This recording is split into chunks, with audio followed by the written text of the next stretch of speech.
Okay. All right, we're live. Let's go. Next topic, rare earths update. Brenberg, President CEO of Rare Element Resources, but we have a representative in that place. Go ahead, sir. Thank you, Mr. Chairman.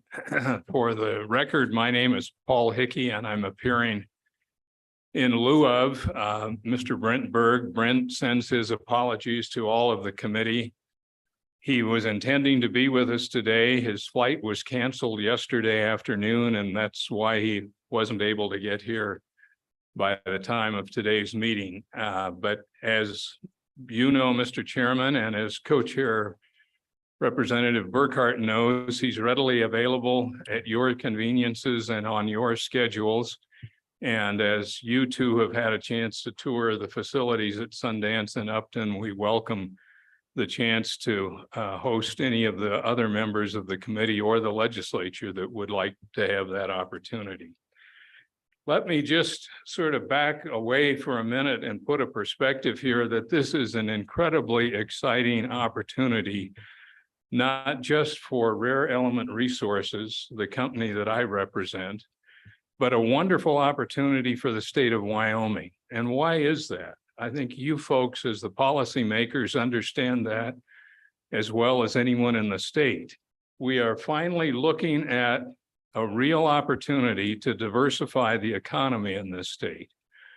We've heard that for years and years and years, and here is a real opportunity, and it's in the area of our natural resources. So not only are we adding the development of a natural resource in a policy that the current administration of Governor Gordon is directly driving as a all of the above strategy with energy and natural resources, but we're diversifying the economy by having the opportunity to develop something that can bring new jobs and new opportunities to the state. Well, let me tell those who might not know as much about this project as others where we are and what we're about. The Rare Element Resource Project has been known and referred to as the Bear Lodge Project. That's a mine very close to Sundance. That mine has some material that's already been excavated and is under tarps and ready to be processed. That's the mine. We also have a demonstration plant that we're developing. The demonstration plant will be at Upton. That Upton demonstration facility, which we believe will be in construction as early as the end of this year and should be operational as a pilot plant in the early part of 2024, allows us to see how viable the development of this new industry and this new opportunity is for the state of Wyoming. The excitement around this project has been amplified since a new partner joined the project in 2016 or thereabouts. That was the time that General Atomics, through a subsidiary that's referred to as Synchron, purchased the controlling interest in the publicly traded shares of Rare Element Resources.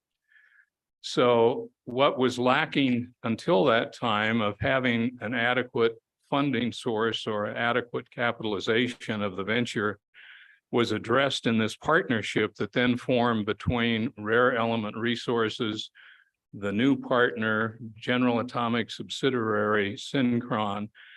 And that's why we are very confident in the development of this demonstration plant that we expect to be operational next year.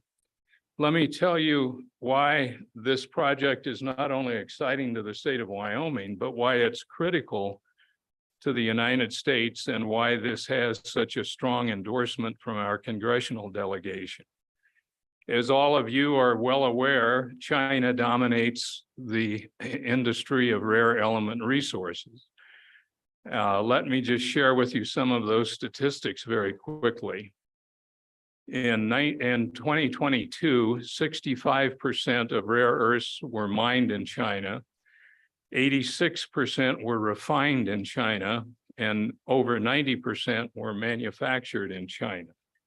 So as a country, we have this great challenge of trying to get a hold again of this portion of the supply chain and of these critical rare earth elements for the development of our own economy. And this project that we enthusiastically present and share with you is the opportunity to get the first chance to develop a processing facility and endorsed process in the United States for these elements.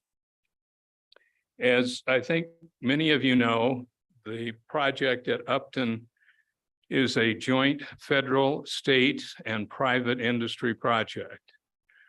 Application was made to the Department of Energy a couple of years back for a grant for this pilot facility, and they have funded approximately half of the $44 million of this pilot plant. Through efforts with the Wyoming Energy Authority, the Energy Resource Council, and working always in concert with the School of Energy Resources, we thank you again, and especially to the legislature, thank you again for the state funding that is now part of this project, the $4.4 million. So that combined with the balance to be funded through Rare Element Resources will fund this project. Is it all ready to go? Is it can we get our gold shovels out again and run up to Upton next weekend? No, we can't.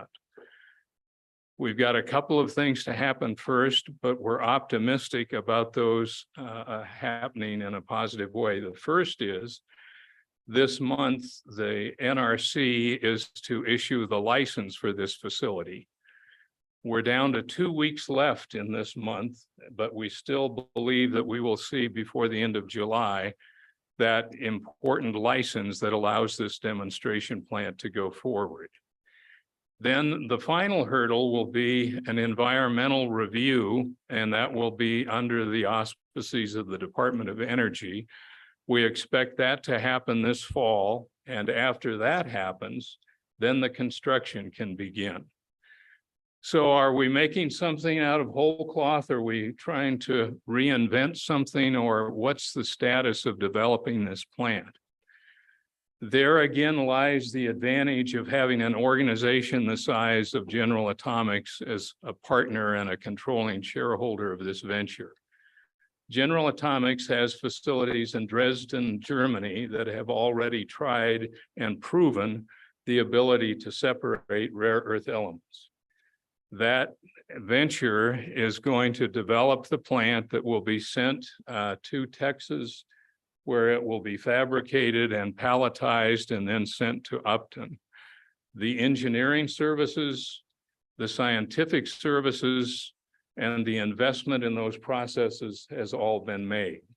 Critical components of that separation plant that it made good sense from a business perspective to already purchase those, although neither the state or the federal grant have been funded yet, have been paid yet.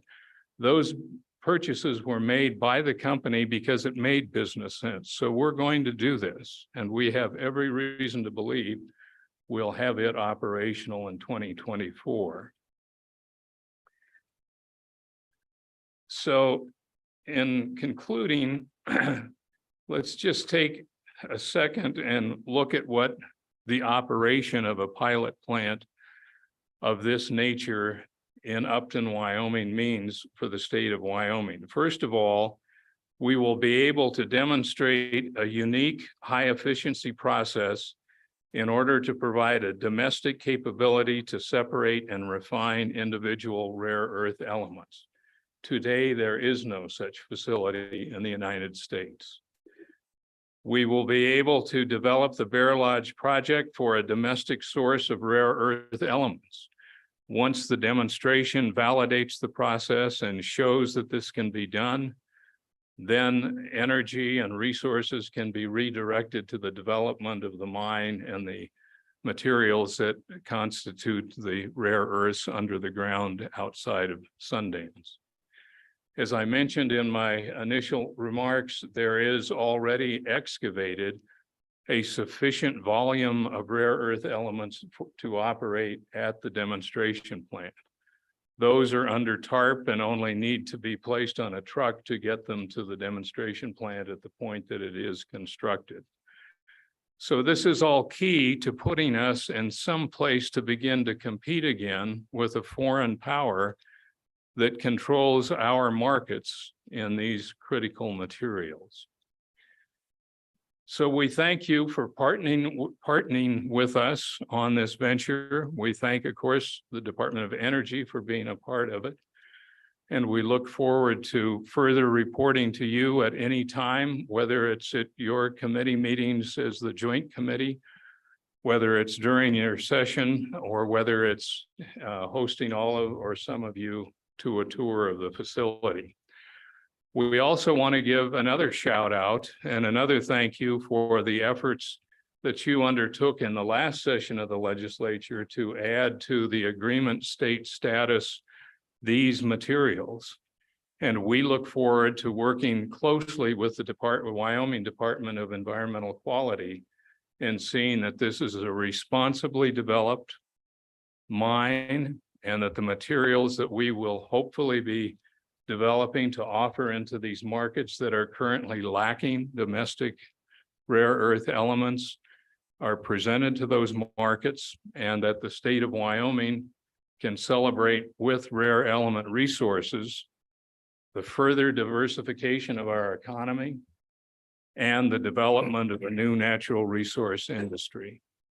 I'm happy to answer any questions that any of you have, and I thank you, Mr. Chairman, and Co-Chair Burkhart for the opportunity to present these comments in lieu of the much more articulate and knowledgeable CEO of our company, Mr. Berg, who I will underscore owes me after this effort to present on his behalf.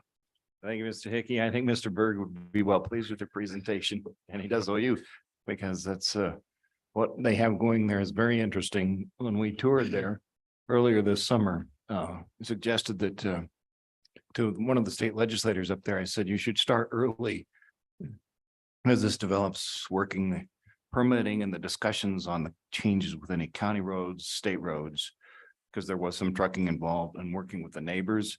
Yes. So that you could resolve things early and not have blowups in the end. Sure. A lot of potential there. And I'm just wondering how it is that we ended up with this in Wyoming. And that's, I walked away not clear how we just have these unique deposits. Is that what? Well, I think those that really understand this industry would tell you that rare earth elements in themselves are not necessarily rare. What makes rare earth elements rare is to find them in concentrations that make them economical to mine and to process. This facility, and Mr. Chairman, your question allows me to add this to my remarks. This facility has been drilled and core tested extensively, and the efforts that preceded General Atomics proved the reserve. Probably had a lot to do with why General Atomics thought it was a good venture to invest its capital in. But we have an extensive facility in Sundance that is all of the assayed cores that prove the volume and the dimensions of this reserve, and we're very proud of that fact that we have confidence in the ultimate reserve to go forward with a commercial plant after this demonstration plant has proven its value. Thank you. Maybe we'll turn it over to others here in just a moment, but maybe Sure. one thought during the legislative process, at times we'll have people come in and give presentations, and we'll announce them on the House and Senate floor. For example, we'll bring the Forest Service in to tell us what they're doing across Wyoming. People keep hearing rare earths. What does that mean? You might pass the word on to those folks that might be a good idea, and we would announce them, and they could do a presentation in one of the rooms there at the Capitol or the Extension or something like that. We certainly will, Mr. Right. Chairman. Welcome the opportunity. Okay, committee, questions? Questions? Go ahead. Just a quick question, Mr. Chairman, to Mr. Hickey. What's employment look like if things work out favorably? Sure, Mr. Chairman, Representative. The number of employees, obviously, to get the construction of the demonstration plant I don't have off the top of my head, not nearly the dimension of what the commercial operation and the size of that plant will ultimately be. Just to put some comparisons in place, we know $44 million, give or take, and it's going to be more, not less, will build the demonstration plant. We also know that when we get to the point of a commercial facility, we fully expect it to be jurisdictional to Mr. Edwards' current position in industrial siting and to the jurisdiction of that commission, and expect that a ballpark figure today is in the range of 350 million and probably above that to develop the kind of commercial plant. That will be a significant source of both temporary and permanent employment. Okay, Yeah. thank you. Any other questions? Thank you, sir. It was worth my 9-hour drive over one way to see it, and I hope it goes somewhere just for the mere fact that we employ Wyoming people. Okay. Yeah, thank you very much, Mr. Chairman. Okay, thank you. Public comment on this? The next company. Yeah. Oh, we got two separate companies. I overlooked that. Ms. Anderson, I apologize. That's perfectly Laura. fine, Mr. Chairman. You were shaking your head with him a lot. I thought maybe you were. It's because in the perspective of the industry, we're still in our infancy and he's more like a toddler. So it's the purpose of the infant to agree. Oh, okay. I understand. Well, proceed. The floor is yours.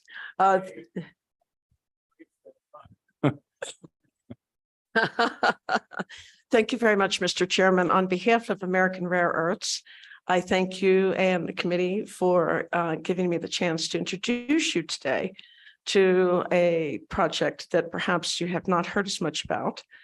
We are in Halleck Creek, Wyoming, which is located roughly between Wheatland and Laramie. And we actually have 3 projects in the United States, one in La Paz, Arizona, one in Nevada, which is named Searchlight. But Halleck Creek, I'm proud to say, is our flagship project. And there's a couple of reasons for that. In many ways, this is a unique deposit. It has very low uranium and thorium, is one way in which it is unique. This means, of course, that as we come closer to actually building a mine, that's one less permit that we're going to need to get the job done. That's good news for all concerned. A second way, and perhaps pun intended, the biggest way in which Halleck Creek is unique is the scale of the deposit. It's a monster in the best sense of the word. 2 weeks ago, an independent global mining study that was published in mining.com identified Halleck Creek as the 5th largest known rare earth resource in the world. And we have some numbers that I can share with you to substantiate that. Our drilling program that concluded about 2 months ago demonstrated 1.46 billion tons of total rare earth in an area that is only 25% of our concession area. Even better, the material is consistent from the surface to the depth that we've gone to so far, which is 150 meters. What that means is when we eventually do build mine, it will operate as an open pit mine because we can begin substantial economic recovery merely by scraping the surface and then taking it down, as copper mines and coal mines have done in the past. The unique nature of that low uranium thorium has also been the factor which allowed us to be invited by the Department of Defense and the Department of Energy to be the feedstock provider to a nationwide research project on alternative processing and separation of rare earth elements. This process uses biologic elements for a cleaner, greener extraction and processing. So, of course, I'm no scientist, so I'm going to give you my simple understanding. What's being looked at is genetically engineering bacteria or enzymes to bind only to one element in the complex rare earth mixture, and identifying that, separating it, dropping it into its own container, ready for processing. If successful, this is a revolution, because one of the big roadblocks for rare earths is that every deposit has its own unique composition, and almost every deposit, therefore, requires a substantial chemical process in order to turn those rocks into something useful. This, again, if successful, could be utilized in any deposit anywhere, thereby streamlining the processing of rare earths in the United States. So we're extremely proud to be part of this research. And if it comes to fruition, we would then be building a pilot plant and then a processing plant at our site in Halleck Creek, Wyoming. So, as I said, we're, especially compared to my colleague, we're still in our infancy. Next year, we will be launching into the permitting process. But we are confident, particularly given the bipartisan agreement on the importance, the strategic importance of this industry, that there's going to be some permitting reform that hopefully will make Washington as friendly as Wyoming, and that we will therefore be in a position to start constructing that mine somewhere within the next 5 years. So I just, as I said, appreciate the opportunity to introduce you to American Rare Earths and to alert you to the fact that we hope very much to be a key element in keeping Wyoming at the forefront of mining, production, and energy generation in America. Thank you. Committee, questions? Well, how big would you say this? How do you anticipate this? This would be how big when you're done? Well, not when you're done, as you move through the. Oh, yes, sir, process. I'm done. That was all I was going to say today. No, I mean, with your whole project. Oh, when we actually have a mine and we're actually turning rocks into something. Yeah. If we have no significant holdups in the permitting process, and if the permitting process remains as it is, probably in the 7 to 10 year timeframe. If permitting reform gets through Washington, then more like something in the timeframe of 4 to 6 years. And how many people to employ? That's a tough one to answer because open pit mining tends to be a good source of employment. We're going to need a lot of drivers for heavy rigs. We're going to need people on the convoy lines, et cetera. But I would be loath to speculate at the moment. Understood. Thank you, Committee Chair. Ms. Anderson, thank you very much for being here. We really appreciate it. I've been curious about your project for a while, and it's great to have you here. So kind of maybe an oddball question, and I'll tell you why in a minute. Developing this project, doing the geologic work, did you use any of the analysis and work done by the Wyoming Geologic Survey to find the deposit and that sort of thing? Go ahead. Thank you, Mr. Chairman, and Representative Burkhardt. Thank you for the question. We actually used those resources to initially identify Halleck Creek as a very interesting potential development. And that's why we invested money to do out a larger drilling project and confirm what was shown initially. Thank you. Mr. Chairman. Go ahead. So just the reason I asked that is a few years back, we gave our geologic survey some additional money in their budget to do that specific work, is to go look for additional rare earth deposits. So it's great to know that that investment and what they've done has led to you looking at a potential major development and that. So we know that some of the money we've invested is actually paying off. That's great. So Absolutely, sir. so follow up, Mr. Chairman. So in processing that, do you plan to process here? Or, you know, I like the Canadians, they're extracting some right now, they're sending it to China. Or are you going to have to send it to China for processing? Mr. Chairman, Representative Burkhardt, our firm hope is that the answer to that question is no. Okay. We have every intention of being a mine to metals project. And that's why we're putting so much emphasis on that research that we're engaged in with the U.S. government to get that different processing in place. But even absent that, Our deposit has already shown that it will lend itself very easily to conventional processing.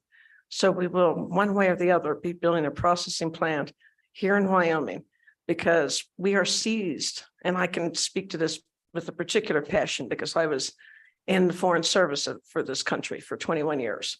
And we're very seized with the importance of breaking our dependency with China. Okay, so follow up, Mr. Chairman, if you don't mind. Just keep going. You're the So, co-chair. so the deposit, I'm familiar with that area of the state. So is it mostly on private land? Or that you can negotiate with them, or is it mixed private, public? I'm just curious. I know nothing about the operation itself other than pretty much what you've told us right now. Go ahead. Mr. Chairman, Representative Burkhart. And that's why I'm glad to be here because I want everyone to know more about us. I'm so proud of us. We are on what the industry calls a checkerboard. So we have BLM, state land, and private land. The area that we're looking to develop first, and the area that we've issued our report on, is principally BLM land. Because despite the permitting issues, in some ways, that's an easy target. Not as easy as the state of Wyoming land would have been. But, and we do have, that's where our second phase mine development is going to be, is on state land. Okay, Thank you. thank you, Mr. Chairman. I'll give somebody else a chance. Any other questions, committee? Mrs. Anderson, thank you. Appreciate it. Thank you again, sir. All right. Let's go to Western Wyoming Community College. Mr. Chairman, we have public comment. Oh, yeah. Any public comment on this here? Appreciate you folks always reminding me. Thank you. I need that help. Come on up, Western. Didn't mean to got you up and down. You're gonna work your lunch off. No. We do? Oh, you go ahead and sit down. We're gonna take public comment here. I didn't, that was a yes. I thought you were saying no. Okay. Bring them on. Mary West is providing public comment if she'll just turn on her video. We got you, Mary.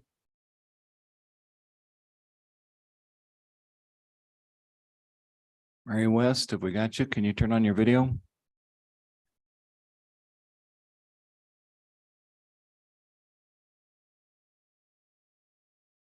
Well.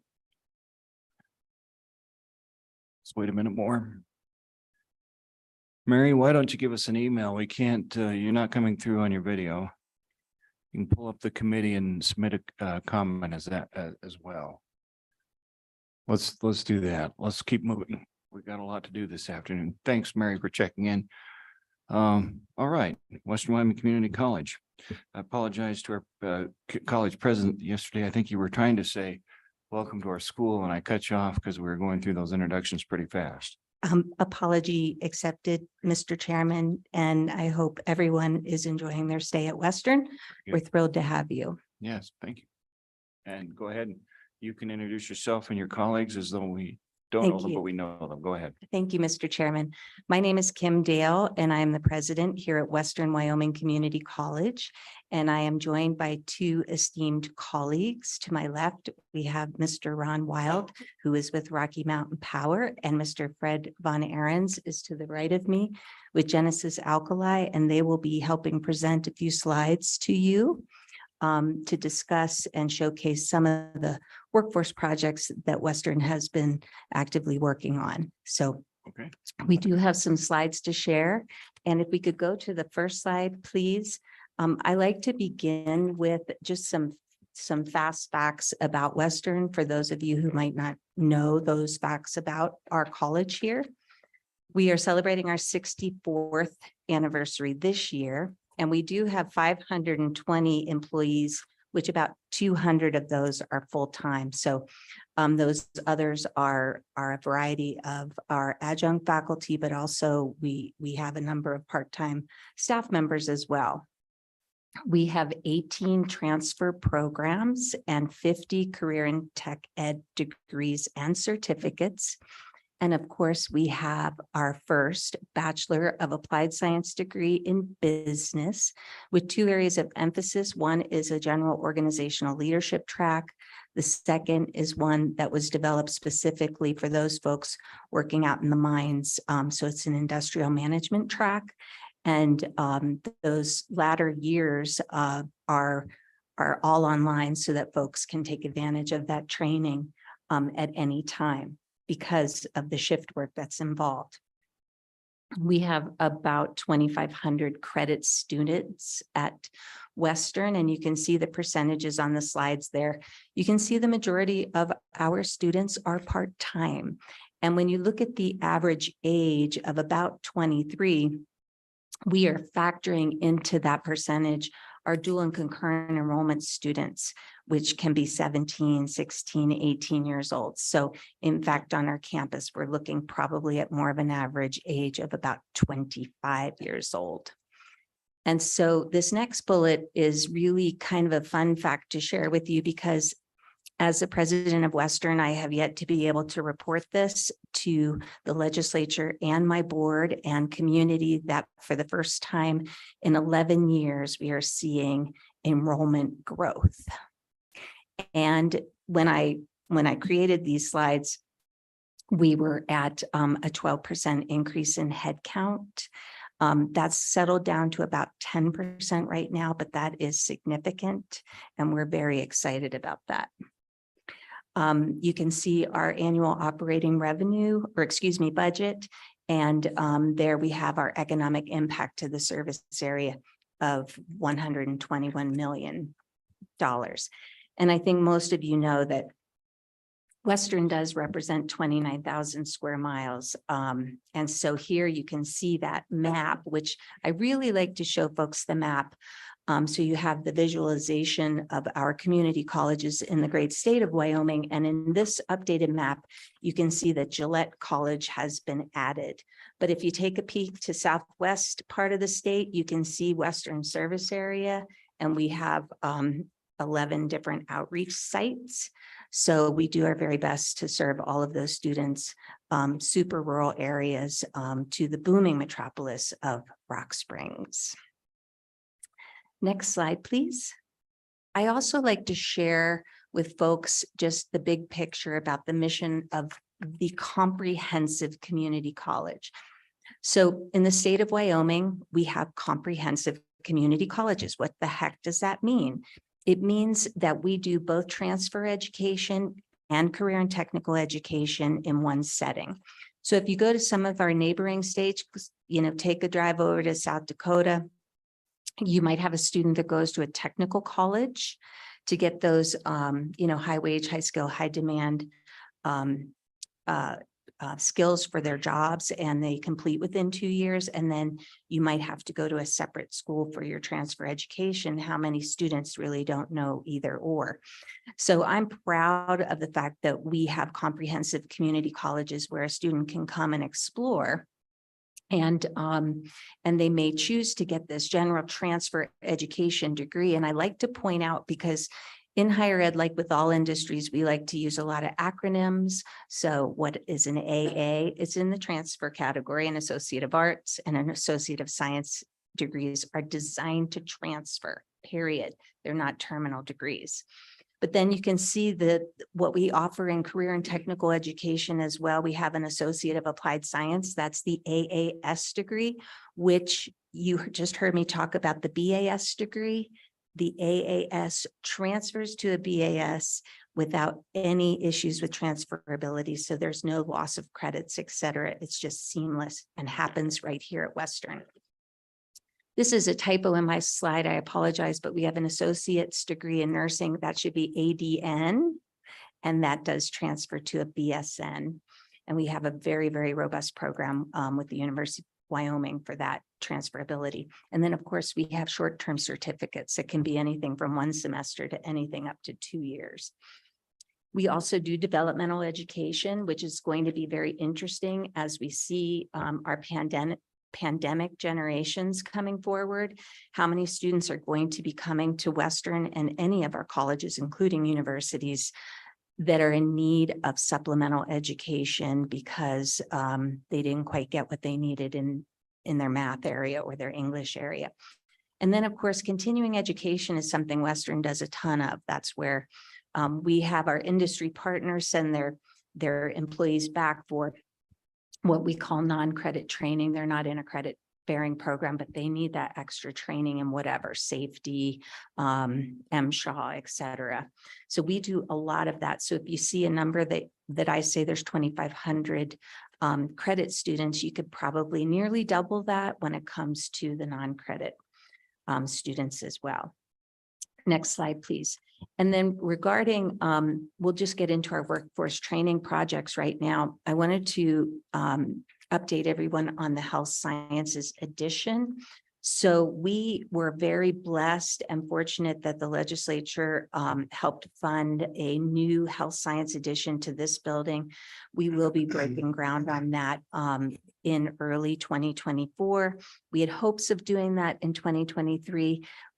And this is not a but an and. We were successful in getting a $3 million EDA grant to help offset the cost. And sometimes that slows things down a little bit. So I'm still trying to visualize how we're going to do a shovel ceremony with snow on the ground, but by golly, we're going to do it.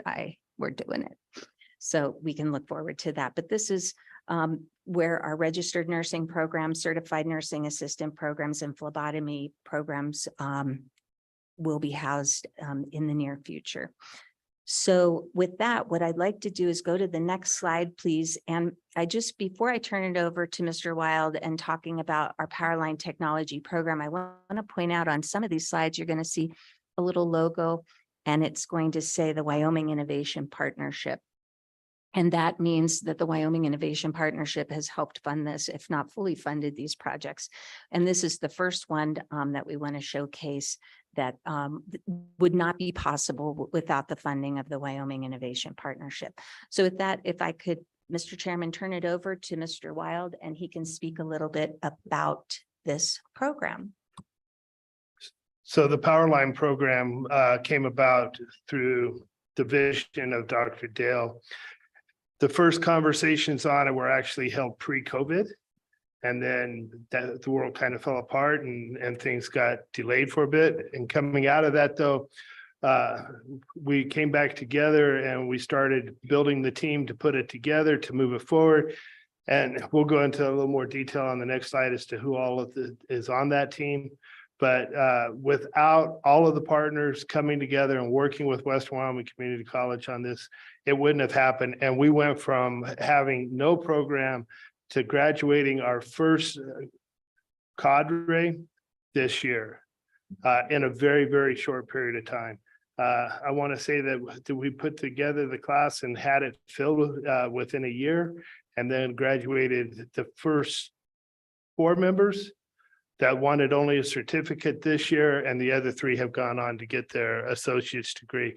And coming up this year, starting in the fall, we're going to have a completely full class of as many as the instructor can handle, of 13 to 15. So next slide, please. So the Powerline program came about because of the advisory board that the staff up here at Western Wyoming Community College put together. They reached out across the industry, not just local to Southwest Wyoming, but across the state. We pulled in REAs, we pulled in all of the different unions that operate in Wyoming, as well as the regions around the state. And we built a comprehensive team that knows the power line industry, knows the transmissions, what the utilities need in terms of having an apprentice capable of getting through an apprenticeship program. So this program is intended to do nothing more than take a student, give them all of the skills that they need to successfully complete an apprenticeship program. Being a lineman's not an easy job. Okay, it's Christmas Eve. You get a call at 3 o'clock in the morning. You get up, you put your clothes on, and you go out there and you put the lines back in the air so that someone else can have Christmas. It's not an easy job. It's physically demanding, and you have to have your head in the game. And this program operates at about 1/3 of the cost of any other program in the area. and provides the students with a larger, more well-rounded understanding of the entire power line program as to what the students are going to need to get through their apprenticeship. So, and now I'll turn it over to Fred Von Ahrens to continue. Thank you, Mr. Chair. First of all, I apologize to the committee for not having my jacket on. I left it in the car after lunch, but I will go retrieve it. To be brief, you've probably all heard of the Next Gen initiative that the state of Wyoming has supported. It's been an outstanding program. We embraced it here in Southwest Wyoming. Their guidance was really to get an industry group together, but that's not the way we do business in Southwest Wyoming. What we do is industry and education as a partnership, and we felt that was the right way to go. Secondly, we know that businesses are always approaching the education system for opportunities and career gaps. And then we kind of relied on the educators, whether it's K through 12 or the college or the university, to synthesize that. We shifted that equation where industry synthesized where the jobs are today and where the jobs are going to be. Paralleling or piggybacking off of the lineman training program, high voltage jobs, electricians, electrical engineers are in high demand, not only in Wyoming, but across the country. As we talk about electrification, transmission lines, we need more electricians that are skilled in high voltage. So piggybacking off of the lineman training program, we're in the process of creating, and we'll move just as quickly as Mr. Ron Wild pointed out on that program, and we'll get it up and running. And there are plenty of jobs in this state and beyond for those jobs. We started in 2019, our first curriculum that we created was a plant operator training program. These are folks that come into perhaps my powerhouse and work on water chemistry, work on pumping, or in the different process areas. My managers have told me that the skills that these employees come into our organization has impressed them on how fast they come up to speed in the operation. So it's a program that's benefiting the community and certainly benefiting our industry. And as Mr. Wild pointed out, it was started up in literally 15 months. And since 2019, we've been hiring between Exxon, the Trona facilities, Simplot in this region, and many more. I was very surprised when my mine manager said, I really like these E&I technologists that are coming to me from Western Wyoming Community College. Mining is a tough, basic mineral, basic industrial job, but it's changing very rapidly to high tech. So we need more than just basic electricians. The E&I techs are very well prepared to help us as we build our future.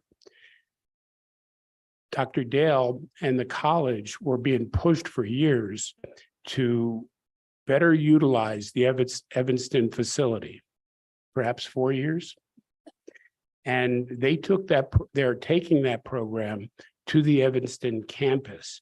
And there's no doubt in my mind that'll help that region, probably allow us to draw some students and hopefully employees from Utah, and perhaps our industry in this region, some employees from Evanston.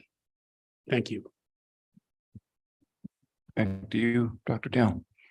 And Mr. Chairman, a couple more slides, if I may, please. All right. If we could go to the next one, I'd like to just showcase how Western was awarded funding through the grant through the WIP grant to expand our software development program. Some of you already have heard about that partnership with Northwest College and Sheridan College, and we'll be continuing that. And then we are partnering with the University of Wyoming also in expanding cybersecurity program. That is something we had identified in a process when we were updating our academic master plan recently. We had an opportunity to travel to the Idaho National Lab as a team. I took faculty and some administrators and staff and had an incredible visit with them. And that information helped inform us as to what is needed and to help us sort of vision what this cybersecurity program might look like and the demand that is forthcoming. So we'll be partnering with others in the state to expand that as well. Another thing I'm excited about in this computer technology IT arena is the fact that we just developed stackable certificate programs like in Microsoft kinds of certifications. So a lot of industry certifications. And what's cool about that is we can at some point roll those out if we have qualified faculty to high school students so that high school students can graduate with these stackable certificates. So the vision is students can graduate, they can get a job, they can, get some experience and they can come back, and those stackables fit into a degree program that ultimately could carry through into a bachelor's, a graduate degree or beyond. So it's I think a really neat and exciting opportunity to enhance our workforce and get students graduated and in the workforce sooner. And then one of our last slides, please, Heather. Of course, Mr. Chairman, Mr. Co-Chairman, of course, I would be remiss if we didn't talk about nuclear technology and what's going on, right? So we are looking at the ultimate timeline, not just related to nuclear energy, but the entire growth that's going to be happening here in Southwest Wyoming and what kinds of programming is necessary. And looking forward into the nuclear realm, we have already submitted a WIP Phase 3 funding proposal, which will be coming to the legislature through the governor's office for funding to expand workforce training in Kemmerer in these fields of electrical and instrumentation, industrial maintenance, and plant operations. We're also visioning maybe a safety center of some sort because we know safety training is going to be ongoing. And one of the other projects we're working on within WIP is a virtual reality expansion where we are going to be, much like what Gillette College has done, we're going to expand that training, particularly first and foremost into MSHA training and the use of virtual reality to enhance the industries that are growing here in Southwest Wyoming. So we're excited about that. And we have some other visioning that is going on as well that we're not quite ready to share. Want to give us a hint? Something very large and expensive to train employees in these emerging industries, All right. sir. Okay. A rocket, maybe not quite. Okay, we could think about that. And then if you'll allow me to at least showcase an award that the college did receive last year. Please do. We did receive the Rock Springs Chamber Rockstar Award, and we're very, very pleased that we've been working hard to be on the cutting edge and being as responsible as possible with workforce development, and we will continue to do so. Thank you. Congratulations on being rock stars. Very good. Thank you, Okay. sir. I'm happy to answer any questions from. Commend you, Dr. Dale. You seem to be very much involved in a regional approach to taking Western Wyoming out and making sure that we have better trained people, more people and better trained. We're desperately going to need them within the next few years, if not, maybe even in a year. 2 colleagues on each side of you would verify that. So much is happening so fast. It is, Thank you. Mr. Chairman. Committee, questions? Okay, thank you for the presentation. Thank you so much. Thank you for patience. Fred, you don't need a coat. Okay. Make public comment on this? Wyoming Business Council, you're up.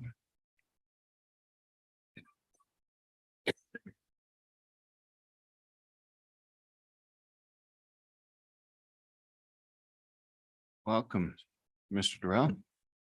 Floor is all yours. Thank you, Chairman Dockstetter, members of the committee. Thanks for your time today. Looking forward to walking through a few slides. As a brief overview of what we'll be talking about today, we're going to dive deep into what we call pathways to prosperity. And so we'll go through a number of those slides and do that. But I also wanted to bring your attention to just briefly the packet, the large packet of paper that you have received in front of you with multicolored tabs.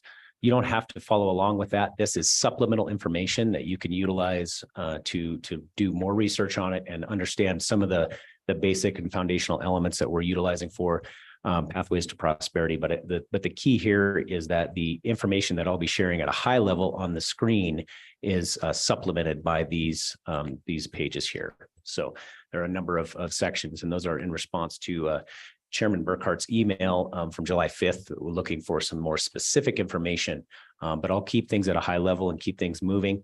I'll also let you know that in the next few weeks, I'll be providing information on recruiting. That was also a request of Chairman Burkhart to provide a more detailed and in-depth information about recruiting and our process. It's a little more nuanced than just a few KPIs or things like that. So I'm going to go ahead and provide that in writing to LSO, and that can be shared with you that way. I'm obviously happy to answer any questions on anything you throw at me. I may not have a great answer for all of them, but I'll do my best.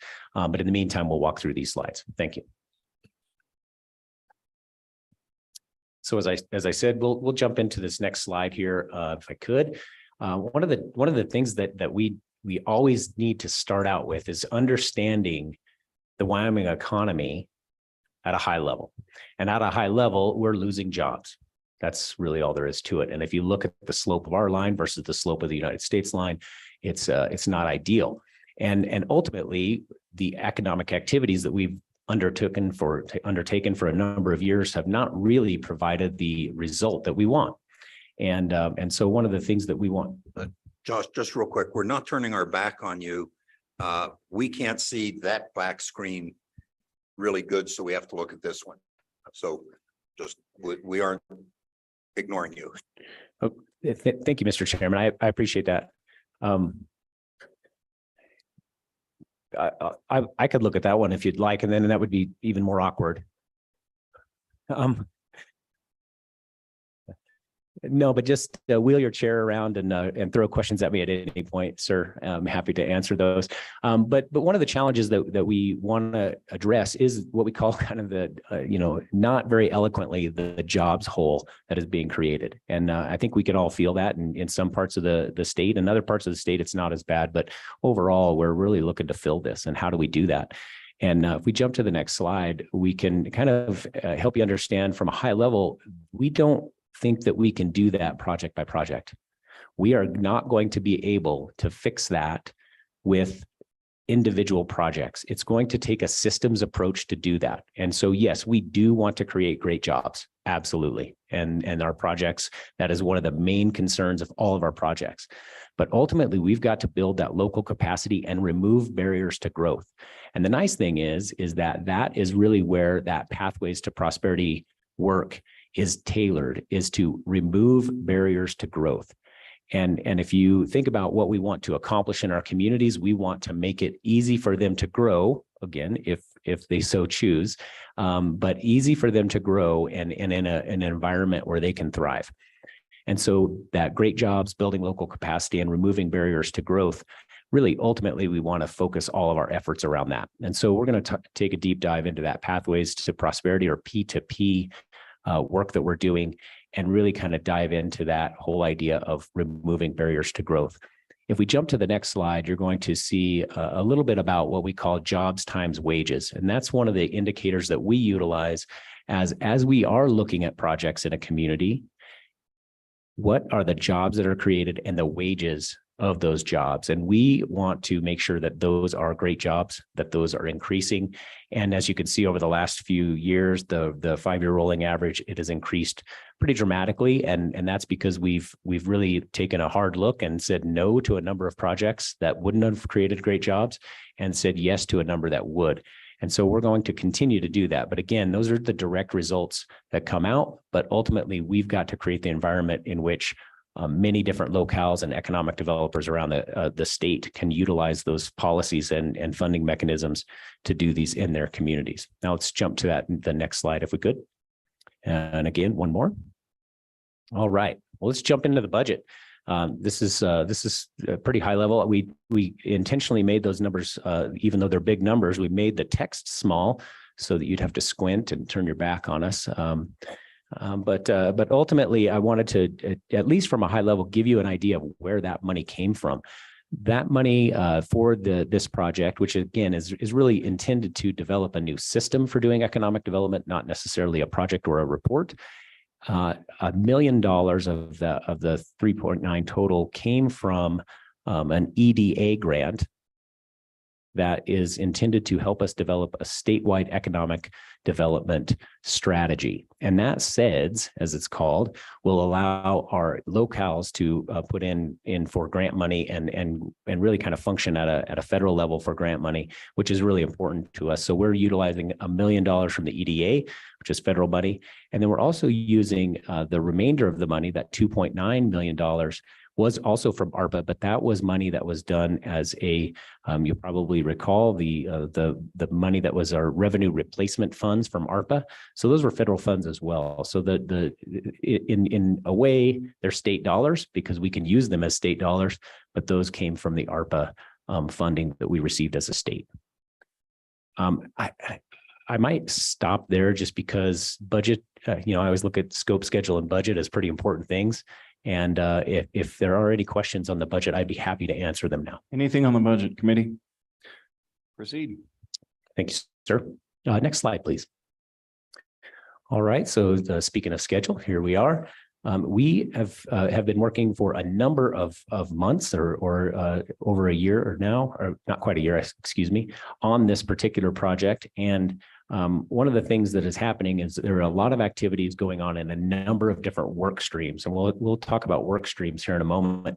But I think what's important to note is that at each of these elements, things have been delivered and they've been acted upon as fast as possible. And we will continue to do that. Where I really want you to focus is on the right side of the screen, where we talk about ongoing systems change. Because again, what we're doing here is we're really learning how to create a different system for economic development in the state. And I think that that's a key component. The systems change is really, really important for us to do, because if we don't do that, we're going to continue to put money into areas that maybe don't create the great jobs or get rid of the barriers to growth that we want. And ultimately, this is a new process for doing that. And that will continue on and is a course of our business every day. Any questions on the timeline? No questions? Keep going. Okay. Thank you, Mr. Chairman. I'll go ahead and jump to the next slide. And these are our current work streams. Now, these are 5 work streams that are going on right now. And as I mentioned, the word work stream is really important because what that really kind of entails is it's dedicated economic work as well as work on the ground in the communities in Wyoming to understand, is a particular topic causing us to not grow? For example, and we'll talk about it later, housing. I'm guessing that all of you have heard and said housing is a problem. And that's usually where it stops. And, by me too. And in some cases, I've even said, yeah, but is that our problem to solve as the Wyoming Business Council? And so we took a look at that from maybe a little bit of a different lens to say, is that a barrier to growth? And the process that we undertook looked at it from a comparison of other states, other communities, other areas, even other countries in the world to look at, is the housing problem in Wyoming a barrier to growth? And all of us can agree that it is, but we don't know why it's a barrier. And one of the key elements of that, we could talk about it in a bit, is our regulatory environment. And it turns out that the regulatory reduction task force actually picked it up as one of its major topics to cover, because it is our regulatory environment in Wyoming for housing is such a big problem that it's stymieing its growth, which ultimately stymies the growth of our economy. And so as you look down that list, you'll see grants, you'll see workforce, energy, and economic complexity. Those are all problems that we're looking at in various ways to determine what is the growth problem with it, or maybe there's not a growth problem, and then we could move on to something else. So we will continue to do those. That list will continue to grow. We will work on them.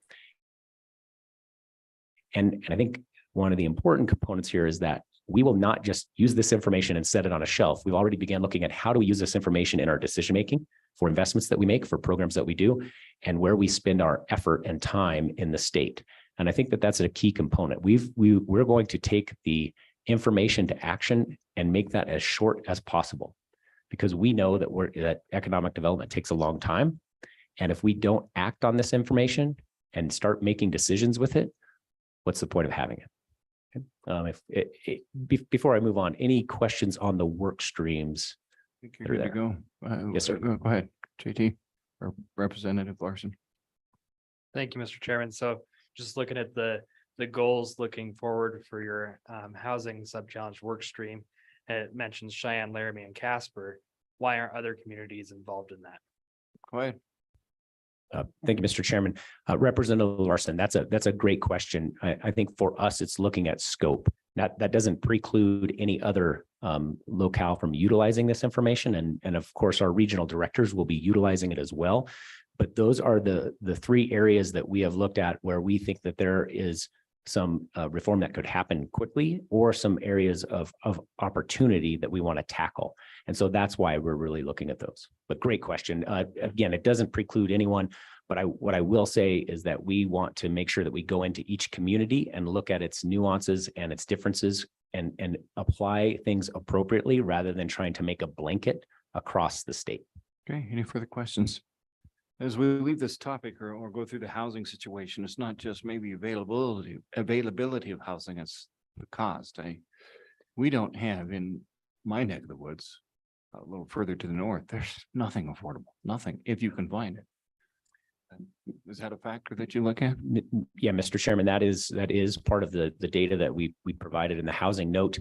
The area that you're mentioning, depending on how far north you're talking about, is just an overnight drive. Yeah, it is a real challenge, and it's so anomalous that it's quite frankly, it's something that we're not going to be able to spend a ton of time on, because it is such an anomaly. Now, other parts of the state, there are areas where we can make some pretty big differences. So it's a tough one. I agree. Go ahead. Thank you. All right, we'll go ahead and jump to that next slide. Thank you. So as I mentioned, so this is taking a look at a work stream. Not the end result, but a point in the work stream is what we call a note. And this sort of technical note that dives into the economics of a problem, it really does a good job of defining the problem as it is. And then it does a great job of bringing out some data to make sure that we're all on the same page. And then, of course, it brings together some recommendations that we can take to remedy that problem. And again, I think it was really pretty interesting to show. I know that many of the knee-jerk reactions that I had as to the causes of housing didn't show up at the top of the list when you compare it with other states, when you compare it with other areas.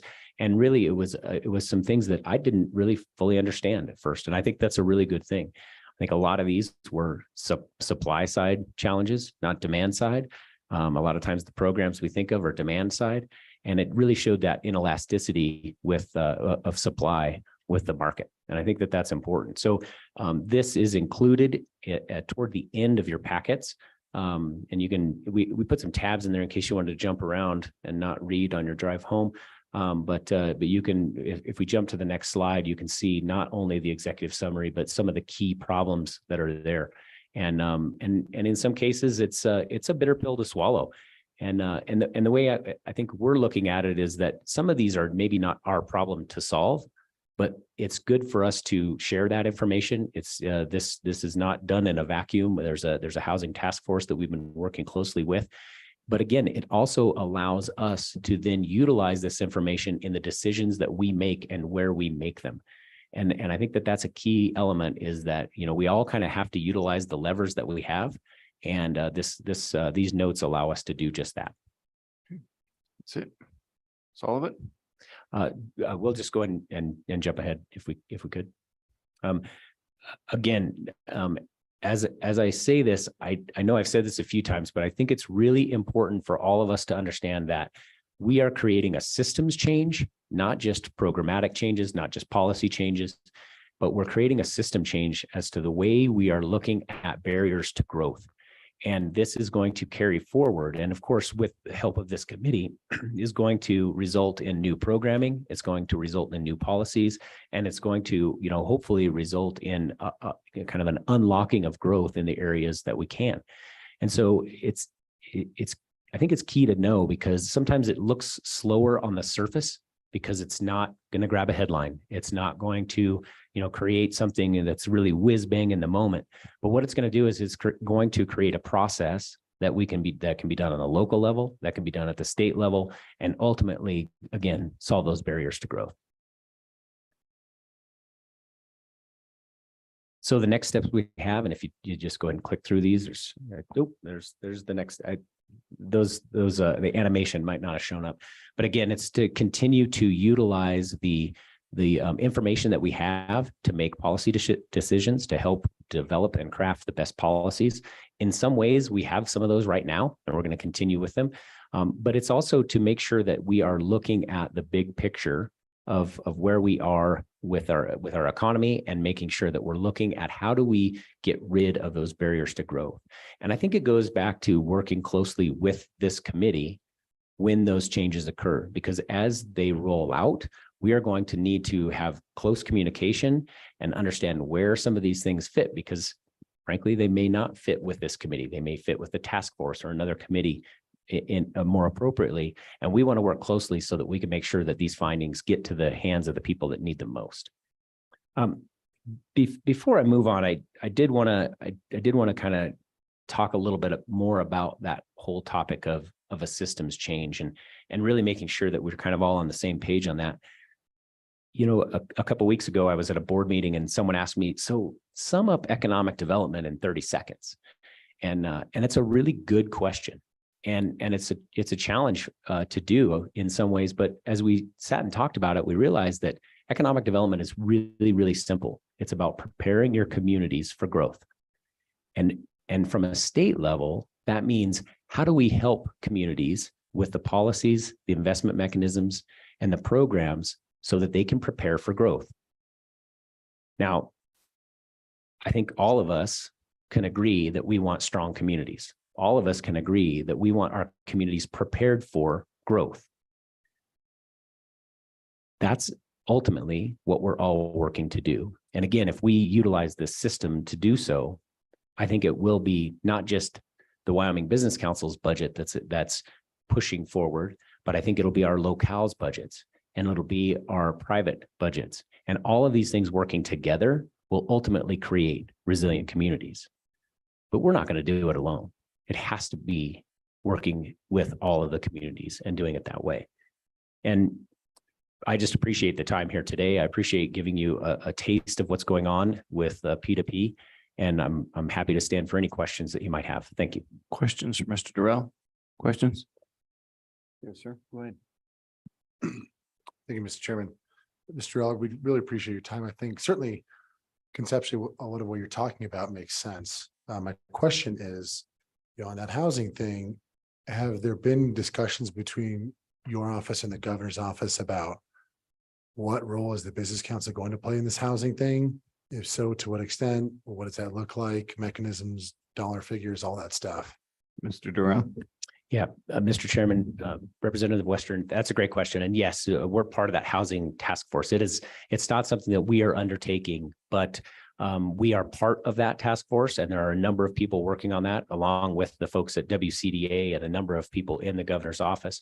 I think the important part there is that each agency that is working in that has a lever. And what I mean is that we have programs, policies, and funding that we have as a business council. And so we can apply those in areas that make sense along with this housing note. And we can do our small part and others can do theirs. And I think working together is something that we're absolutely doing. I don't have dollar figures. I don't have a lot of that because in some cases, the issues are regulatory reduction, which they might take a dollar somewhere, but they don't necessarily have a dollar figure attached to them. They have a philosophical figure attached to them. Follow up? Mr. Chairman, one brief follow-up. Mr. Durrell, has the task force concluded or gotten an idea of what role government is going to play in this? State, municipal, county governments, what does that look like? And what is the role in trying to solve this problem? Housing trusts, or is it simply through helping with infrastructure? Or is it being the landlord type system? What have those discussions been like? Mr. Durrell? Yeah, thank you, Mr. Chairman, and Representative Western. That's a great question. I think yes, it's all of those things. It's many of them. I think that there are a number of, especially when you talk regulatory reform, there are a number of elements along the way that impact that, and whether it be local, county, state, there are regulatory issues that we can address in each of those. When it comes to arterial infrastructure, that's something that we actually can help with, and so we're looking at each of those constraints very closely. And again, as we mentioned before with Representative Larson's question, we're looking at a number of locales specifically, but we'll be able to apply those learnings in any locale that's looking for that growth. Thank you. Further questions? Further questions? Mr. Durrell, you just kind of answered a representative's question regarding where does the government fit in? How do you settle on a committee, or do you think you need a task force or a subcommittee to deal with this? This is more specific. This committee deals with big picture items. You're looking to narrow this down, aren't you? Mr. Chairman, that's a really good question. And I think what we're attempting to do is provide information that we can make big picture changes. I think that one of the challenges that we have is that, we have a home committee, and and this is great. So we could take a look at those. But what I think we need to be really realizing is that we're all on Team Wyoming, and we're all, touching economics touches every aspect of our lives. And so there are going to be issues that come up that we want to be able to pass and get to the right committee because they have more expertise. They have agencies that can execute. And I think that collaboration is actually going on in a really strong way, not just with housing, but with energy and with infrastructure and all of those. So there's a lot of collaboration and work going on already. I don't know if we need anything separate. I think we just need open and close communication with this particular group to get it spread out. Challenges are going to be different. Here, I heard a conversation back on the bus as we came back from the Trona Patch. Person trying to buy a home here. 3 choices, narrowed it down. It was overpriced, down to one. Finally, they finally got it because they were lucky. So what happens as we grow the Trona Patch? What happens up in my country when a young family cannot afford to buy a home? I don't know. Is that government? How do we figure this out? You got a task in front of you. Good luck. Yep. Thank you. Thank you, Mr. Chairman. Okay. All right.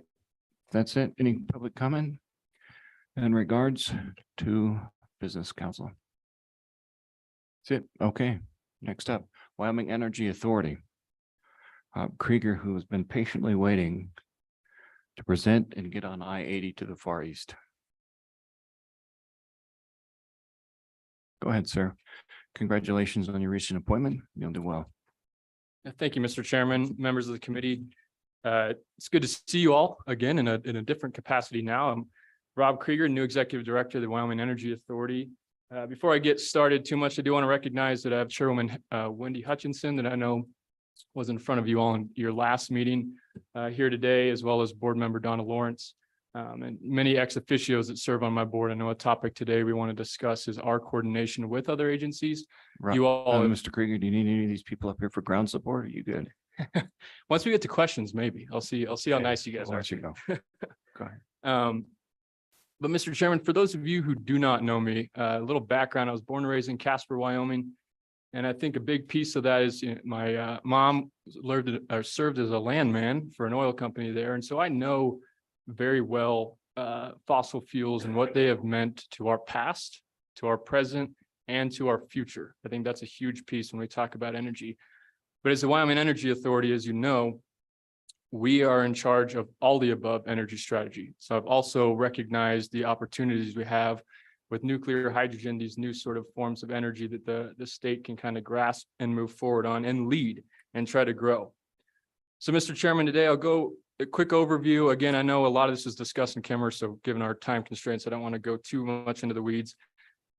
But there's a lot of discussion last meeting on what is the right size of the Wyoming Energy Authority? How do we need to grow and make sure we do that responsibly? So I really want to make sure we dive deep into that. Before that, I look at our mission, and I know Chairwoman Hutchinson and Kemmer discussed that we were going to have a sit-down meeting once I got on board, and we did that. We had a very successful meeting, sat with the board, with our ex officios to talk about what is this next chapter in the Wyoming Energy Authority and what do we want to do. So really, we landed on our mission is to advocate, facilitate, and grow the energy economy in Wyoming. Again, an all the above approach. And I think the way I really look at this going forward is what does Wyoming have the right to win? And what do we have a desire to win when it relates to energy? A lot of great discussion yesterday and today about carbon capture and enhanced oil recovery and the opportunity that this state has for that. I think that fits in that upper right quadrant of a right to win is the state of Wyoming, as well as a strong desire to win. And that's where I want to make sure we gear our focus as the Energy Authority on those issues. Now, there's other industries that are coming to the state where it's becoming more apparent that Wyoming could have a right to win those industries. Is the desire there? That's kind of a question mark. I see the Energy Authority is kind of plugging that role to explain to communities and so forth what these new energy types could mean for that community as we go forward. Before we go into the projects we're working on, Mr. Chairman, I think as I was preparing my testimony, really wanted to think back to the origination of this authority. I remember when I was in the governor's office, it was merging the Pipeline Authority and the Infrastructure Authority together. Then came along COVID, and quickly all this influx of the federal dollars didn't necessarily change our mission, but it added a lot of opportunities to our plate. Nuclear, hydrogen, all of the infrastructure grants, as well as the IRA that's coming forward, and has really expanded our breadth, and we're excited about that. Mr. Chairman, again, the hydrogen hub, I know you all talked about this in Kemmer, so I don't want to go into too much detail. We are moving forward. I just want to clarify in the federal statute, and you may have heard this before, where it's $8 billion for a minimum of 4 regional hubs. As we've gone through this process, that 8 billion has gone to 7 billion. The DOE decided to use $1 billion for other matters related to hydrogen, but really it's come down to $7 billion for 6 to 10 regional hubs. As a reminder, our hub is formed with multiple private partners, as well as the state of Utah, Colorado, and New Mexico. It's a 2-phase process. So we submitted a concept paper back in November. Keeping in mind, up to 10 hubs, there was 70 submissions to DOE. We were among the 33 that were encouraged to come back to DOE and submit a full application, which we did in April. That now has taken us to the point where we are anxiously waiting to see what happens this fall. That's when we're expected to hear whether or not we are successful in this approach. Mr. Chairman, I think this is a great example of what the Wyoming Energy Authority should do and can do.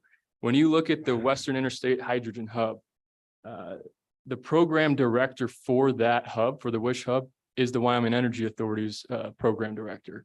Anya Richmond in my office has worked diligently on this and really brought together stakeholders from the private sector, from states that we may differ politically, and really led that charge on a common goal. We want to make, produce, transport, all these sort of things as it relates to hydrogen. And the WEA has helped lead that charge. We hold the prime contract for those 4 states, and we really coordinated that. And I think, again, is a great example of what we can do moving forward on all fronts. Something to think about. I certainly don't have the answer today for this, but what's the next step in hydrogen for Wyoming? if we're successful at this hub or not. Say we are, the money will go to these private companies to work it out. The state will kind of then take a step back. But what do we want to do as a state, as this hydrogen economy develops, not only in Wyoming and the region, but the country, given the large investment that's going forward? Next, Mr. Chairman, the nuclear framework. I know that was discussed at the last meeting. That is going to be released here in the next couple of weeks. I can't stress enough that that is a living document as this new industry comes to Wyoming and we want to develop. I really look at this in three ways when we look at this framework. How do we support the technologies first and foremost? Again, the TerraPower project has been discussed a lot. I know nuclear is going to be discussed later this afternoon. Secondly, how do we build a supply chain around that? So it's not just one project coming to Wyoming, that is a full supply chain that we can develop and make sure this industry furthers Wyoming and stays here for the long haul. And then lastly, how do we leverage the energy produced? I know there's a lot of discussion about small modular reactors with the TerraPower project. There's also a lot of discussion around micro reactors for end users in different industrial sites. I think we can play that role to coordinate those sort of things and make sure Wyoming's positioned to move forward on those as well. Mr. Chairman, next I'll move to the state energy program. As a reminder, this has been around a long time. It used to be the Business Council, now is with the Energy Authority. It's a federally funded grant. We have just under $500,000 this fiscal year. Through that program, this allows us to do efficiency grants for K-12 schools, local governments, and so forth. One side note is we have an additional $700,000 this year. That is through the IIJA and some of the bolstered funding, but that is not, that'll be for the next 5 years and go away after that. We can use that money for studies, but the main use is what we do so far is grants for those entities I mentioned. Mr. Chairman, I don't have a ton of detail on this yet as we're waiting on the feds, but something just to update you on is the IRA has a ton of money. There's, trillions of dollars that's been pumped through different federal bills that have passed. And in the IRA, there are two programs, they're rebate programs, essentially. Check a home, if you have updated appliances, it could be updated, or HVAC, it could be updated to be more energy efficient. You essentially would do that and then apply to this program to get a rebate. I do have some concerns and maybe the implementation of that, but we're waiting to see what the feds say. For guidance, they said that was supposed to be mid-July. It's now getting pushed to the end of August, so we're patiently waiting. But the reason I note that, Mr. Chairman, is it's two programs, formula funded, each of which are $34 million for the state of Wyoming. So there is a big chunk of money. Again, we will, once the details are released, we'll really sit down and come through that to make sure it's a good use of our capacity as the Wyoming Energy Authority and make sure the end user, the people of Wyoming, would want it as well. Mr. Chairman, the slide that's up now is the funds that are managed by the WEA. And I think the reason I really wanted to set this aside is, again, looking at what the WEA was created to do back in 2020 and now where it's kind of moved into. The energy matching funds, I won't go into details on projects or whatnot. You've heard from today and yesterday a lot of discussion around that fund. I thank you all for appropriating not just a little bit of money, but an amount of money where we can truly make a difference in this sector. It is creating a lot of buzz in the industry. I have a lot of folks asking, when is it opening again? I will say, Mr. Chairman, when I took the helm a little less or almost 2 months ago now, I really wanted to make sure we have a well thought through process for these funds, that it's a quarterly cadence that won't slow us down. We can still do letters of support if someone has a deadline for a DOE grant, but I wanted to make sure that we have a very strict cadence so folks understand the private sector, when the funds will be available, when they can apply and go through that process. Very high level, we have a review committee, consists of myself, the Business Council, the Governor's Office, School of Energy Resources, and the Department of Workforce Services that do the initial review after my teams worked with the private sector to make the applications. We moved that forward on a vote. It's a majority vote. If it advances that, it then goes to the Attorney General for legal review, and lastly to the Governor for his final stamp of approval. We're hoping to get that rolling again this next quarter. I know we're into it, so it might be a little condensed, but we're hoping we can get that as soon as possible again. So, sir, that hasn't met recently then, the review committee? Mr. Chairman, last time we met would have been early to mid-June. We did move forward 2 projects and we'll announce those once we get Attorney General approval and legal review, but we did move 2 forward. Mr. Chairman, at that point, though, that process worked well, but I quickly realized, given my former job, the importance of making sure we had a clear cadence on how we're going to do this, not just sort of, hey, there's a bunch of interest, let's go, that it's a little more thought through. So that is the reason for In the that. long run, what does the committee see that funding going for? What might be an example?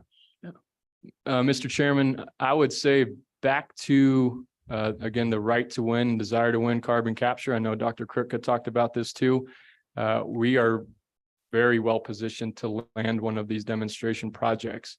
That will mean, though, in the initial phases, there's a few $1 million, but phases 2 through 4 is going to be very expensive. And, the private companies are recognizing that and have their skin in the game, as well as the feds.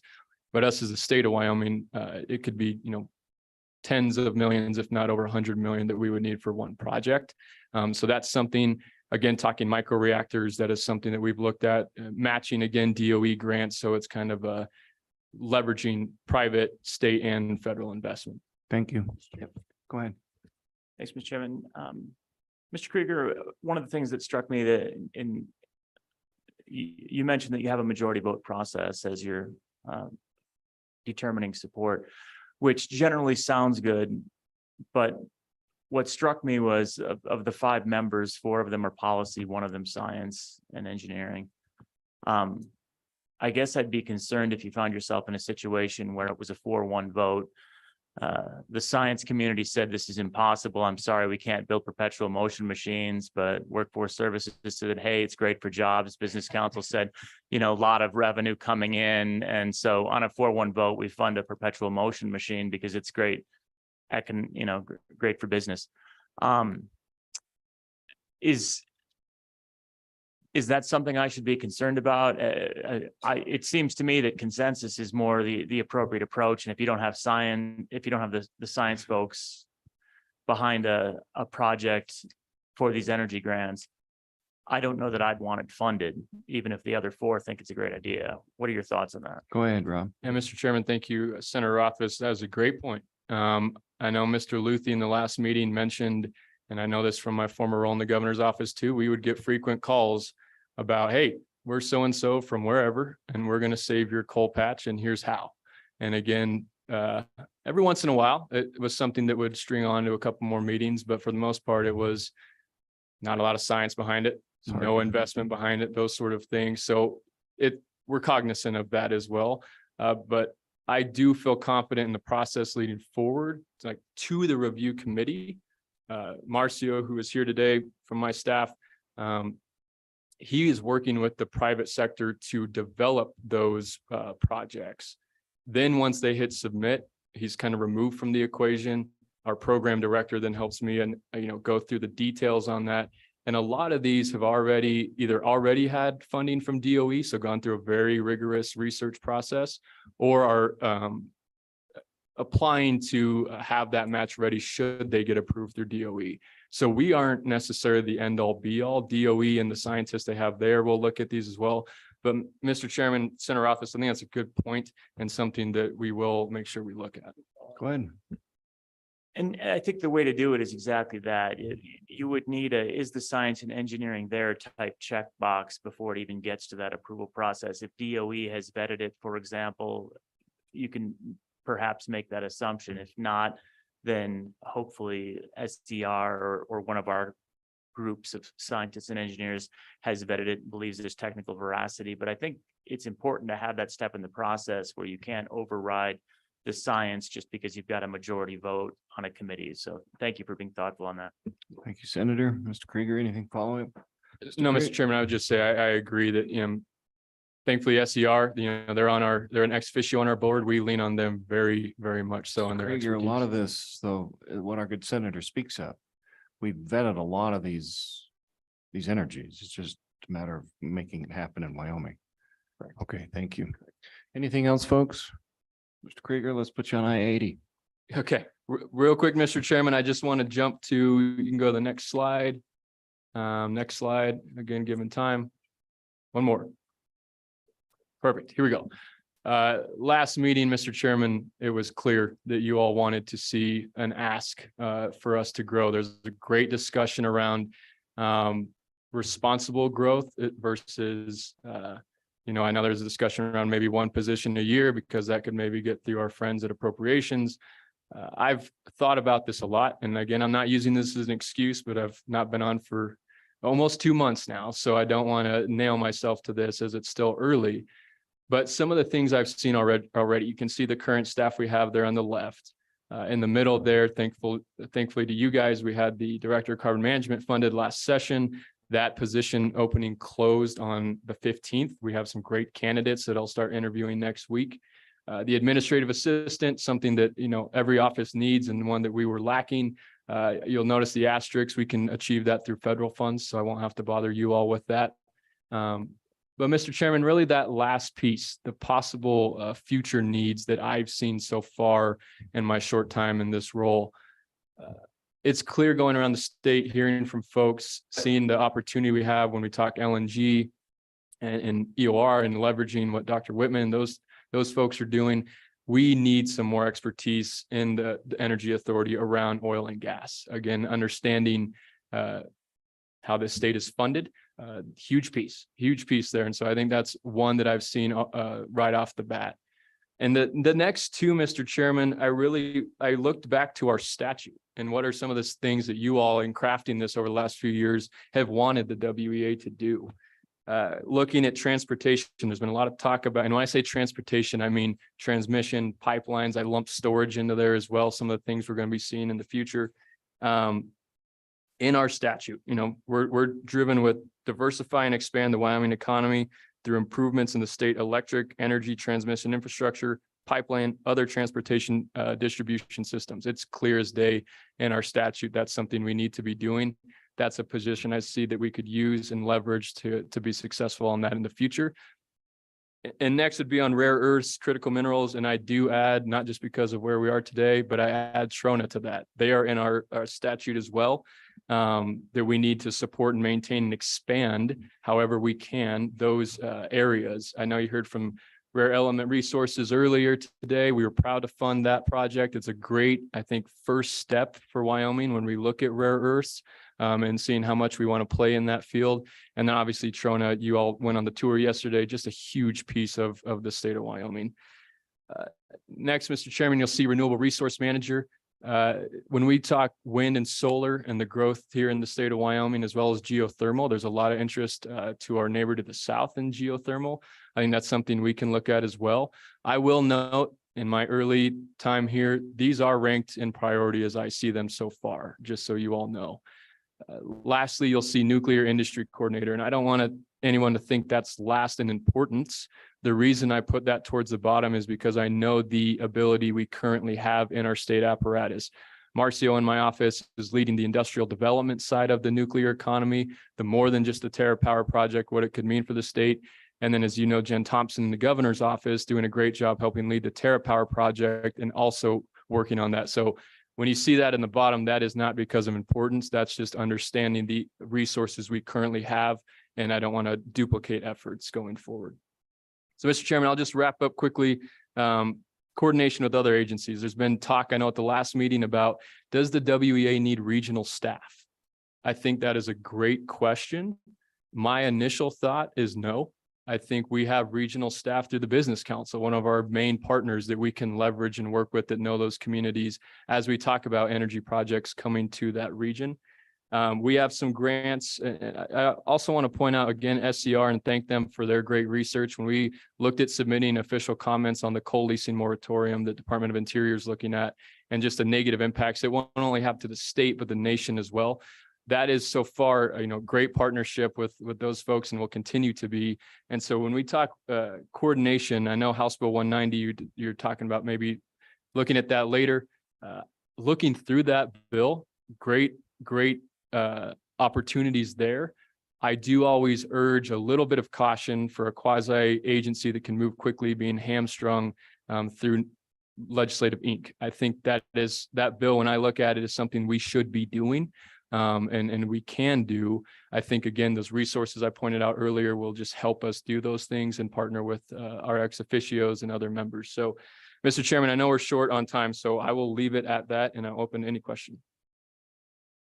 Agree with the hamstrung issue. Okay. Any other questions? All right. Thank you. Go ahead, Senator. I've run through. Yeah, I'm done. Wow. Oh, there we go. Thank you, Mr. Chairman.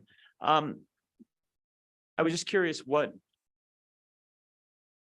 and you may not know this at this point, but I appreciate coming back with these possible future needs and looking at this future potential org chart, what that would look like.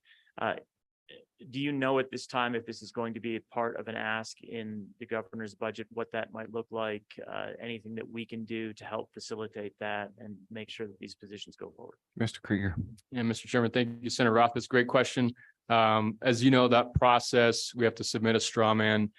We did that with all of these in there. We will work that as we get to August 30th. That's when those are due to the governor. And then obviously he will present his recommended budget in November. But yes, Mr. Chairman, to that point, I looked at, we're a member of the National Association for State Energy Officials. And I asked them, I said, what is the sweet spot? What are you seeing around the country in energy offices? And it varies drastically. You look at Colorado, they got 60 people. We do not need 60 people. Utah has 14. I think, this asset I put up there would put us up to the 10 range. I think that is a great start to see, again, making sure we leverage the partners we have and not reinvent the wheel, which was really driven home at our meeting we had with our ex officios to make sure we weren't doing that. But again, so far in this role, those are kind of the areas I see. Go ahead. Let me just insert, what do the Dakotas have? Mr. Chairman, it's complex. South Dakota, they officially have one, but they have a Department of Commerce that has some of their energy in it as well. So it's kind of spread apart. North Dakota doesn't necessarily have an energy office. They also have a commerce like setup, and I believe they're at 20. Thank you. Senator, go ahead. Thank you, Mr. Chairman. One other thought, and I agree, we don't necessarily need 60. This is looking like a reasonable number, but contemplating an org chart approach to it, if you're actually putting together an office de novo and really thinking it through, and I say that because what we tend to do is never hire anybody to support. You have, I think, two individuals, well, at least one individual here who's technically a support individual. When you contemplate an org chart, you don't want it fully flat in theory, right? You want you at the top and then maybe 5-ish, and then below them, you have to have some reporting so that you can actually build work towards the top. I think it's a concern that we tend to have a lot where we'll hire managers that don't manage because we won't hire anybody to work for them. So they end up being their own administrator. They do all of the work. And so you end up paying a director's salary, and 50% of their time goes into them doing administrative work and logistics. And it's something to keep in mind at this phase. Do you feel like you have enough support and junior in-house action officer level to support the framework that you've built here? Mr. Krieger. And Mr. Chairman, Senator Rothfuss, great point. That when you look at those positions, I named them managers or coordinators. The way I see that, we currently have with this carbon capture position coming on 3 director levels. I see those as the next tier. To your point, I have the accounting manager, given all the funds we have. As you know, we're not in the Wolf system. We are very separate. We run on a P&L. That position will report directly to me as well as we contract comms out. That's that 5 number you mentioned. Span of control, I don't think should be any more than that in my position. So I see the directors being that level, and then these ones I laid out being managers underneath some of these directors and making sure that's strategic, whether that's through federal programs, again, kind of lumping in like our heritage sources or legacy sources, a director over that, and then as well as these new ones, nuclear, hydrogen, so on and so forth, kind of being a director that would oversee that. So yes, I've definitely taken that into. Thank you. I got one follow-up before we close out. All right. Oh, go ahead, Senator. Thank you, Mr. Chairman. And if you want to jump in, I just wanted to get my placeholder out there. You're in. But I do have a few questions. And first off, I'm looking at the website and I think there are 7 appointed members, and being on the Senate side, this is something we pay attention to. And it lists, the website has the name of your chairman, your vice chair, but it doesn't reflect what industry they're from. And I think that the governor's office has tried to show that the board is comprised of, wind representatives, coal, just a variety of interests. So just a request to maybe provide a little bit more background about who these people are on the website. And then I also had a question. One is probably pretty simple. The other maybe a little more thought, but in the job description, when your position came open, I read it pretty carefully because I knew there were some people who were interested in it. And one of the job duties that was included said something about the Energy Authority intervening in lawsuits. And I think we've been having this conversation of whether or not it's appropriate for the legislature to direct the governor, or whether or not we as a legislative body can start intervening in lawsuits. And I tend to think Wyoming is one Wyoming. We should speak with one voice. That's generally all made. Those decisions are made out of the Attorney General's office. So when I saw that, it major alarm bells. So maybe it would be helpful for us to illuminate whether or not you do intend, or the Energy Authority does intend, to intervene on lawsuits as its own separate entity. And then along those lines, maybe it'd be helpful for us to just kind of understand what your job description is, just so that there's alignment and clear understanding. So if we could follow up whatever you applied for, just so we can see that job description. Mr. Krieger, I think there's several questions in there. Where do you want to start? Well, Mr. Chairman, I'll start with the legal question. It's a very good question. I know it's that as well. Given my former life, again, working with the governor, we would obviously work with the Attorney General. We still do, but as the Energy Authority, we contract outside counsel. Some of our projects, again, that review committee I'd mentioned, given the process that goes to the Attorney General. To be honest with you, as I see our capacity right now, I do not see us intervening in any lawsuits as the WEA. I think that's a discussion that's worth having amongst this body and going forward to see if that is the right fit. But I agree with you, it could get tricky rather quickly, as us being a quasi agency. Should we hypothetically get ourselves involved and then the AG maybe take a different stance or something, I think for the state of Wyoming's sake could get a little tricky, a little quick. Mr. Chairman, to the second question, my job description, I really see the executive director in this role is advocating, promoting policy, not only within the state of Wyoming and coordinating projects and like with our ex officio members, but outside of the state of Wyoming too. As we've mentioned, we've heard a lot over the last day or so, we export a ton of our energy. Those end users have different say standards that we may or may not have. I think it's important for us to really be that voice for Wyoming too, to go forward and talk about the things we are doing on climate with fossil fuels, that we are doing that and we can continue to do that and grow that. So I could get you the full length of the job description, but that is a very high level how I see this moving forward. And obviously coordinating with the team and the staff. Go ahead. And just while we're talking about organization charts and how this should and could look, we've had the School of Energy Resource up here talking a little bit about ITC and how that is all sorted out. I understand a lot of MOUs and cooperation is happening, but to me, I still think it's clunky, honestly. And, you mentioned that for your organization, maybe regional offices don't make sense because the business council is a close partner of yours. And so we have all these entities kind of floating around. I mean, do we need to be thinking bigger about how we restructure all of these things happening? And I hate to even say it out, but merging the Energy Authority within the business council as a sub-arm of it, or structurally, I don't know. It just seems like there's a lot of moving parts and it's a little difficult to keep track of it all.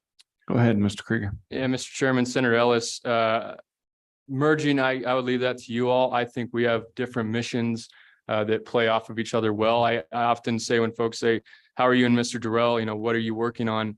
I say, well, look at the second name in our agency's names. We're energy, they're business. This is an energy economy. We are going to be working very closely together, but there's certain things we can do that they cannot and vice versa. Again, a lot going on. This is a big energy state. So I'd agree there's some overlap, but I think when you look at how you all structured this board with the ex officios, we mitigate that by having our meetings to make sure we're not duplicating efforts. So yeah, Mr. Chairman, I guess I would leave that to you all to look at. again, less than 2 months on, but I do not see a need for us to Yeah. merge with them. Okay, further questions? Mr. Krieger, I don't think merger is the answer, but I would look at some successful cases out there. For example, do you have discussions with Utah or Colorado or any of those? You know, I was listening to a business feature, had a lot of drive time last night, a business feature story about Utah. It's like they got this red hot economy and can do nothing wrong, and they're resilient to recession and everything else.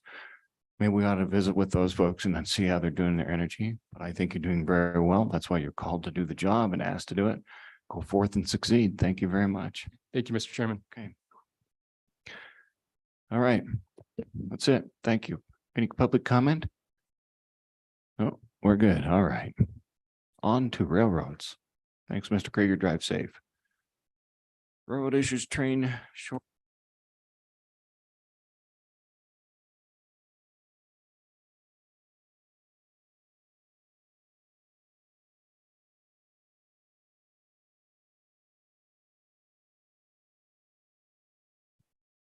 Sir, go ahead. Identify Mr. yourself Chairman and talk to and us member- about trains. Mr. Chairman, members of the committee, my name is Nathan Anderson. I represent Union Pacific Railroad.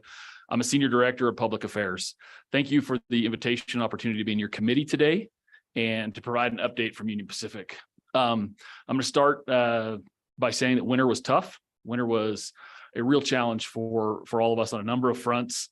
Hiring challenges persisted. Our value proposition of 365 days outside all the time, 24 hours a day, did not always jive with the supply of, can I do that job from home opportunities that were being presented in other sectors.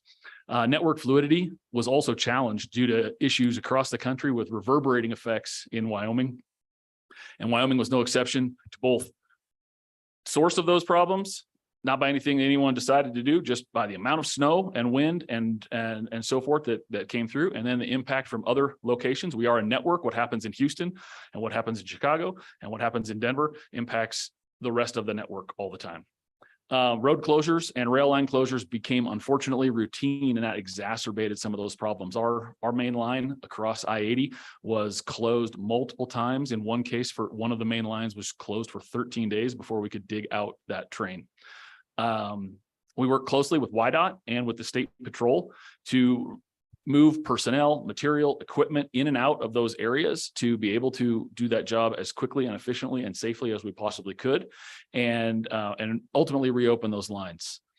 So spring replaced winter, and we had a great spring in many ways. The network is decidedly more fluid, and anticipated flooding challenges were minimal. They happened, but it wasn't like we thought it could be as bad. And part of that was because we had a cool May. One of the interesting things on that front is that a cool May, a cool spring, decreased demand for some of the in the energy sector, right? People weren't running their air conditioning as much. And we're into summer now, and as we understand, the demand has been ramping back up. So from a railroad standpoint, I'm happy to report that cycle time is down in the bulk commodities area like coal. Cycle time being down is a positive because that means it's shorter from A to A, right? A, B, A. Those trains are returning more quickly, so we can move the same amount of product with fewer assets, locomotives, crews, cars, or we can move more with the same amount of assets. And those are allowing us to have surge capacity in the marketplace. As I mentioned before, minimized flooding, but also a dip in coal demand. We're seeing that not just creep up, we're seeing that rebound nicely in the summer here. And we're working closely with our customers and understanding their demand shifts, what kind of surge capacity they have in terms of production as well, and what's going on with the stores at the utilities. Our goal is to be responsive to those fluctuations. So following a recent discussion internally, I can report that we're resourced and prepared to give about 25% more sets being in service than currently requested by our customers. And while integration of those sets to respond to volume and demand fluctuations are not instantaneous, we continue close dialogue with those customers to address sudden spikes. Our hiring incentives, I think we've talked about that with this committee in the past.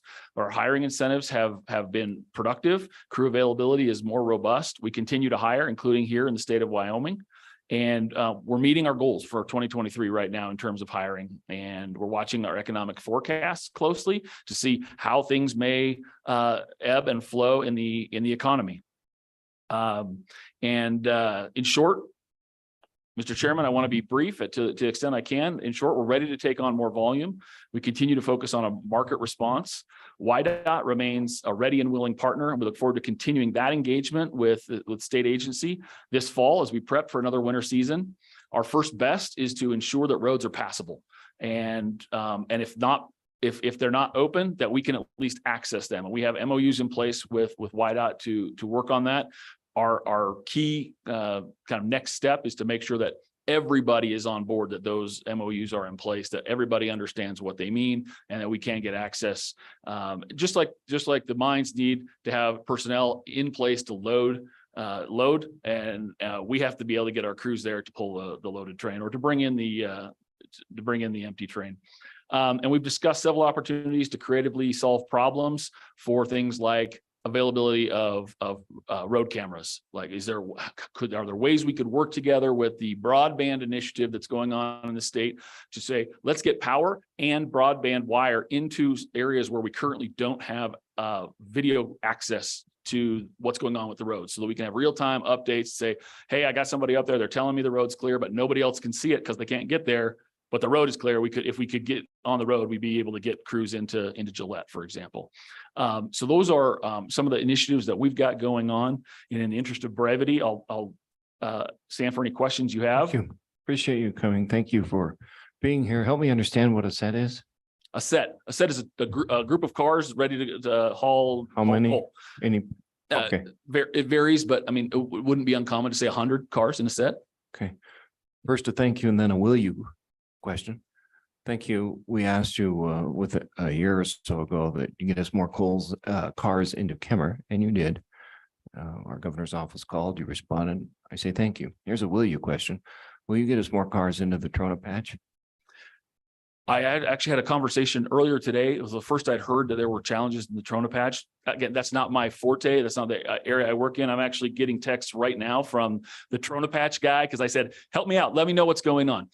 So Sean is working on that, and he's my next call when I leave and head back west. Pass on the will you question to the Trona Patch guy for us. Absolutely. All right. We're looking for a timeline on this too. It's money to you. It's money to the state. Absolutely. And it's jobs. Thank you. Appreciate that. Committee. Conrad, Representative, and then Representative Heiner. Mr. Chairman, thank you. Thank you for being here today. Just a couple of quick questions. Obviously, the performance last year was challenging from a number of perspectives. Obviously, the weather impacted a multitude of different industries, right? My question is, with those lessons learned, what are you going to do differently this year, this coming winter, that you didn't do last year? I mean, what assurance does the industry have that you've taken mitigating actions to promote that this won't happen again? Sir? I'd be curious. Go ahead. Thank you, Mr. Chairman, Representative Conrad. That's a great question. I always like to say, when it comes to severe weather, we know it's coming. We just don't know where, when, and how. But we have learned some things. So, for example, I mentioned before our partnership with WYDOT and the State Patrol. That's something that we can do to address that. At some point, you literally are at the mercy of the elements. We have hurricanes in our Gulf Coast network. Sometimes we have to shut down portions of our network. And when that happens, there's repercussions. Like I mentioned, reverberation. For example, locomotives that should be there aren't there. Locomotives that should have gone away didn't leave because of the weather. It takes us a little while to it takes the network for the network to rebalance. In terms of specific things that we're going to do, we're going to continue to have that dialogue with the State Patrol, with WYDOT. We're going to look for opportunities to say, what can we do in terms of operating practices, to say, if a train does get stuck, what are the best practices to get that out? And again, some of that's going to depend on, is it a 2-day storm? Is it a 2-hour storm? Those are very different scenarios. As in case of last winter, it was endless storms. Okay, did you want to follow up? No, I'm good. Representative Heiner. Thank you, Mr. Chairman, and thank you for being here. I appreciate your responsiveness to Wyoming and our concerns. But we have a lot of investment going to happen here in this part of the state, southwest part of Wyoming, and it's a factor of billions of dollars in the next few years. So could you, I appreciate that you're staffing up, getting some more people on the ground, boots on the ground. Could you give us an idea of what kind of infrastructure capital wise you're planning over the next few years to handle the additional material that needs to be transported out of this area? Because Sir? it is vital to our economy, especially in southwest Wyoming. Go ahead, So I sir. just wanted to know how you're going to respond to that. All yours. Mr. Chairman, I'm going to look up I'm going to look up, I have a piece of data right here to tell you, Representative Heiner, last year, we invested in terms of capital, just over $55 million in the state of Wyoming. That is in excess, that is in addition to salaries paid, in-state purchases that roughly are roughly 1.5 times that much. So I don't have a specific Wyoming dollar plan right now, but I can tell you that as a company, we're looking at this year somewhere in the neighborhood of 3.4, 3.6 billion with a B in terms of network investment. And those numbers have been fairly similar in that 3.5 billion-ish number over the past several years. As an industry, we do about $20 to $24 billion a year in terms of network investment. And that's designed to make the network strong, resilient, safe, and efficient. And so we have not historically provided a long-term dollar number by state, but I will go ahead and ask if we have something that is something that we could share externally. Thank you. Okay, Senator. Oh, got you follow-up. were follow-up. Okay. Thank you, Mr. Chairman. So if Trona production increases 40 or 50%, could you handle it with your infrastructure that you have right now? I can't answer that question. I'm sorry, Mr. Chairman, and to you, Mr. Representative Heiner, I'm sorry. I can't answer that question at this moment. But like I mentioned before, I'm getting text from Sean, my colleague who works on the marketing and sales side of our business regarding that. And so that will be a question I'll take to him, and I would be happy to get back to you. Thank you. Appreciate you doing that, sir. We're at a pivotal point in time. We need your help. Thank you. Okay, go ahead.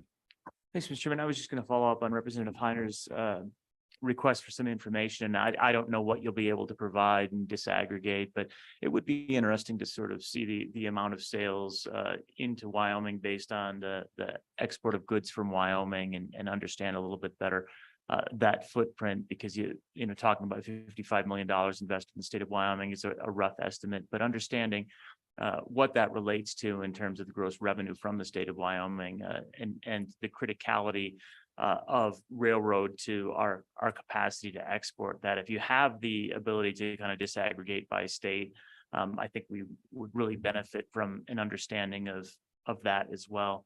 And then, Mr. Chairman, I do have a question. Getting back to the struggle to obtain workers and to hire workers.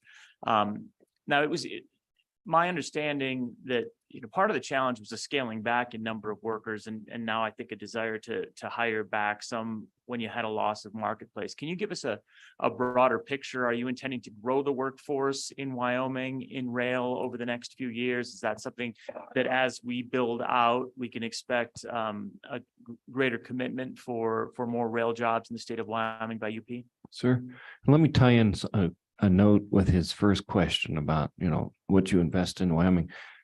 If you'd be willing to share the number, because you're part of the job picture too, you hire Wyoming people, what kind of payroll? I mean, we gotta acknowledge that you're a vital part of our whole system here. With that, go ahead. Yeah, so Mr. Chairman and Senator Rothfuss, our payroll last year was, let me just make sure I got this number right, just over $67 million in the state. And I think the best way to answer the question is to start with the comment you made about, and this goes to what Representative Heiner was was asking about as well.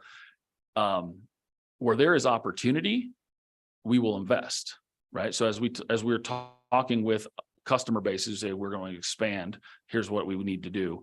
Those conversations, I'm sure those conversations are happening between the commercial teams of the Trona Patch, commercial teams of the Union Pacific, coal producers, coal consumers, Union Pacific, BNSF as well, and others. Those conversations are ongoing. In terms of the disaggregation, I'm gonna have to get back to you. I don't know what's public and what's not. But in terms of the hiring, I mentioned before, we're keeping a very close eye on economic indicators, see what's happening in the economy. So that will drive our hiring. That will drive our opportunity to grow business as markets grow. And some markets are not highly correlated to the greater economy. I think that drink beer to feel better, drink more beer to feel even better. So, people say pizza and beer is kind of recession proof. I don't know that that's exactly right, but I think that there's some industrial commodities that don't fluctuate exactly with the broader economy, but we're watching that. We're watching what's going on in different sectors so that we can be resourced to address that. I know I was actually in our Green River yard earlier this week, and they're working very hard to make sure that things remain very fluid so that we can continue to move all the freight that needs to move through there. Now, let me, if I may, Mr. Chair, you may notice if you drive through Green River, if you drive along I-80, you're seeing a whole lot more Burlington Northern trains in this area. They're having to reroute through this corridor because of a bridge outage in Montana. That adds to the congestion. I want to make one other editorial comment. A news article from a local paper has been circulating the last day. It shows a picture of that bridge in Montana with a headline that says Union Pacific, and then talks about something that we're looking to do in terms of managing our business. Not your bridge. Not my bridge. Not my Understood. picture.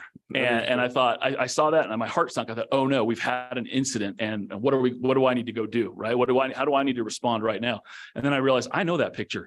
And so I did a quick search and I said, oh, that's someone else's bridge in Montana. But the picture and the headline tried to tell a story that is incongruent with the facts. Correction is in order. Okay. Thank you. Here, and then did I see a hand down there? Go ahead, Co-Chair. So, thank you, Mr. Chairman. So Nathan, we go back quite a while, so please don't take offense at what I'm going to say, but it sounds like your company is not communicating internally. You didn't know the issue with the Trona, and you only know that if they tell you. I would ask a favor. Just the next time you appear before the committee, if you would bring your operations people with you. Your biggest competitor did it. We were able to really work on some problems, and I would ask that they show up instead of throwing you to the wolves of this committee. Because I'm still hearing anecdotally, companies can't get trains for coal, Trona, ag products, other things, so if you could do that, we'd sure appreciate it. I would anyway. Thank you. It's been a repetitive message today. I think you got it. Thank you, sir. You want to respond, or? I'm happy to coordinate that. Okay, thank you. Representative Heiner. Thank you, Mr. Chairman. Mr. Anderson, just for a moment, I'd like to get a little more educated about the rail business. I don't know very much about it. In the past, I've dealt more with trucking. And I know when we get a quote for trucking and hauling by truck, it's more basis of weight and miles. Doesn't matter what you're hauling, it's just the weight and the miles. But with railroad, it seems like it's based on the commodity. Whether it's coal or Trona, you pay a different price. Grains, even the different types of grains, you pay different prices. Why is the type of material you're hauling? How does that weigh into the cost of transporting? Because it's just, to me, it's just weight and miles factors how much it costs to move the product. Mr. Anderson. Yeah, Mr. Chairman and Representative Heiner, thanks for that question. I'm gonna make a very brief answer to that question and say that number one, I'm not involved in the commercial strategy. However, one interesting difference between the railroad commercial business and any other transportation mode is that we have a common carrier obligation to haul any legal product properly tendered, which means that if it is the chlorine that goes into water, if it's the fertilizers that go into our agriculture, that trucks can say, no, thank you, I'd rather not haul that, or maybe even be prohibited from hauling that on roads. We do not have that same benefit. We do not have that same opportunity. And as a result, different commodities can be priced differently because of just different market conditions, but also different risks they pose. Does that cover it? Just one more. Okay. So why is there a difference between wheat and sorghum? Mr. Chairman and Representative Heiner, I'm not involved in the commercial strategy, so that is something I cannot answer. Okay, we'll wrap it up. Thank you, Mr. Anderson, for coming. Go ahead. Thanks, Mr. Chairman. My curiosity led me to the story, which I agree doesn't match the headline, but I am curious, based on the discussion we had about trying to hire additional employees, additional engineers. It sounds like the storyline, whether it matches the picture or not, is based on trying to scale back crews as opposed to hiring additional employees. I mean, which is the direction that UP is trying to take? This looks like it's a cost-cutting measure, but as we contemplate trying to make sure that we've got sufficient personnel and hired payroll, which you lay out, that seems contrary to the message that I heard a moment ago. So, Mr. Chairman, Senator Ruffus, I think it's important to understand that article is about redeployment of personnel. Where will they be when they're doing their work? And it is about a pilot test that was agreed to between the unions and the railroads to say, how can we do work differently so that we can be safer, more efficient, provide a higher quality of life to our crews? It's not about scaling back crews. It's about how do we take advantage of the crews that we have to do even more, to be able to handle even more business, the business of Wyoming. Okay, thank you. Does that do it? Okay. All right, this will wrap it up. Thank you. Thank you. Travel safe wherever you have to go. Okay, folks, public comments on railroad issues, train shortages. Public comment. Here we go.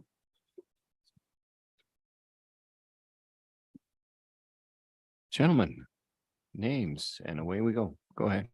I'll go first. Mr. Chairman, again, good afternoon. My name is Travis Deta. I'm the Executive Director of the Wyoming Mining Association, joined by Mr. Fred Von Ahrens from Genesis Alkali here in the Trona Patch. First of all, just a couple of comments. We rely on rail. This state runs on extraction and we rely on rail. We need reliable rail service. And, you've heard me come before this committee and a couple of other legislative committees in the last year, caterwauling about service was dreadful last year, particularly in the Powder River Basin. And I think it's only fair to say that if I can come up here and bitch to you, I can also come up and say things have gotten a little bit better. In fact, they've gotten, quite a bit better in the Powder River Basin. Not so much as you've heard over the last day in the Trona Patch, we're having our issues there. But I would like to acknowledge, Union Pacific and BNSF, responding to our concerns and picking up that service in the Powder River Basin. So we are moving coal again. Are we where we need to be? Not yet, but it is significantly better than it was a year ago. But with that, again, to the discussions we've had over the last day in the Trona industry, Representative Heiner, we share the concerns. This part of the state is going to see significant growth and growth in production. And again, we need that reliable rail service to get it out. And there are concerns right now as to whether the railroad will be able to handle that. And we had the Surface Transportation Board out this spring, and they share those concerns as well. So the discussion today and from Mr. Anderson's comments is encouraging. And, and we hope we're on the right track, but there is room for some improvement. And with that, I'm going to turn it over to, and before I say, I think too often in the debate over the last year, we've been focused most on coal. But, obviously it's impacting our trona producers. Well, it's impacting our bentonite producers. They are still having issues with railroads.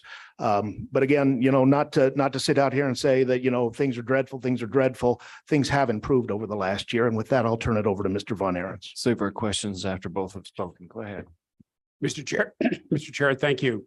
For 75 years, FMC and now Genesis Alkali has grown with the trona industry, soda ash production, and the UP Railroad. And we're very proud of that. Rather than discussing the issues, and they are further and deeper than just this winter, I'd like to really talk about moving forward.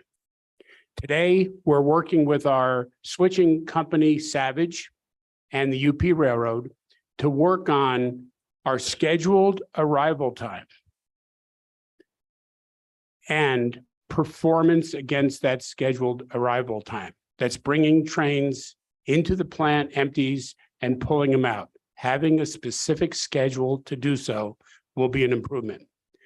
We're working on making sure that the cycle time that Mr. Anderson talked about is improved to the West Coast and to the East Coast so we can serve our customers on the UP line and other Class 1 railroads that we send our product over to serve our customers' needs. Finally, another key performance metric is bringing the right producer cars back to that producer. We've got four producers in the patch.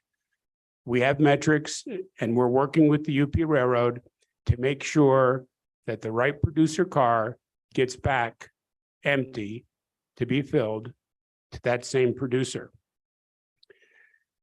We have been working to improve those KPIs.